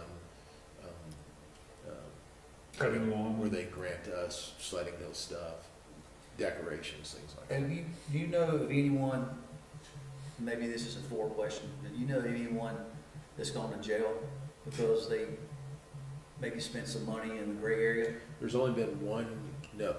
The answer that I'd like to give you, there's only been one case lawsuit, and it's in Currituck County on the coast, and that is in appeals court currently, and it was similar. The TDA board and the town was spending money on additional police patrols, road maintenance, things like that, and a business that's involved in the resort business took them to court and said that was inappropriate use of the money. It has not been adjudicated, and Be interesting to find out, because the question begs to be asked, why did you need extra policemen? Yeah. Because of the tourism. yeah, exactly, exactly. So, So that has been the only case that is, TDAs have been in existence in the state since 1985, I think it is. yeah. And there's only been one case there's only been one, I think, one lawsuit brought forward in all of that time in all these municipalities. So yes, to answer your question, no one's gone to jail, and no one would. I mean, short of embezzlement, but simply if the majority, the ruling that our TDA has had is you can do it however you want as long as 3 of 5 of you agree and vote in public. So if you say, particularly 5 of them, which is almost always unanimous, if they say, I look at this grant, I feel it's legitimate, this is where it gets funded out of, and they vote in public, they're not liable personally.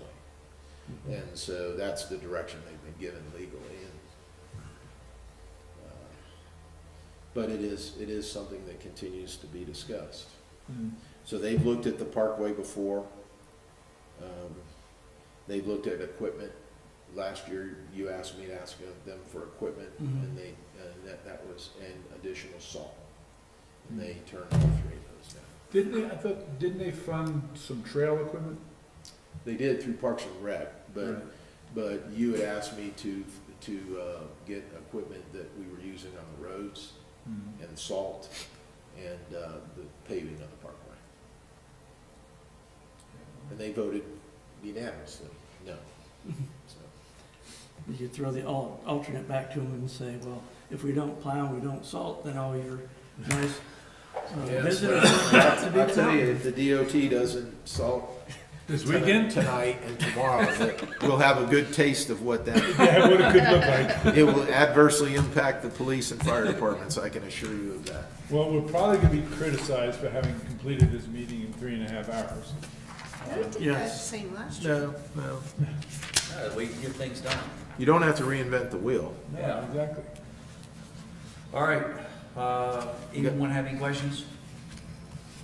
All right, I think it's been. Again, I want to defer, to our town employees and manager.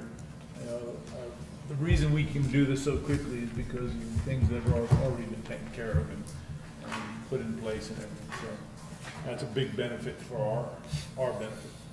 And I think we also, we prepared for this meeting prior to sitting here. We're not gonna sit here and waste an hour or two Yes. coming up with a master plan or a hit list. And, in my opinion, that's how you get things done efficiently. Thank So- you, Bob. Yes. I've got direction now, we'll get to work on a budget. All right, And you'll see it on a regular basis. I'll probably at council meetings have a question or two. Okay. all right, this meeting's adjourned. Let's go.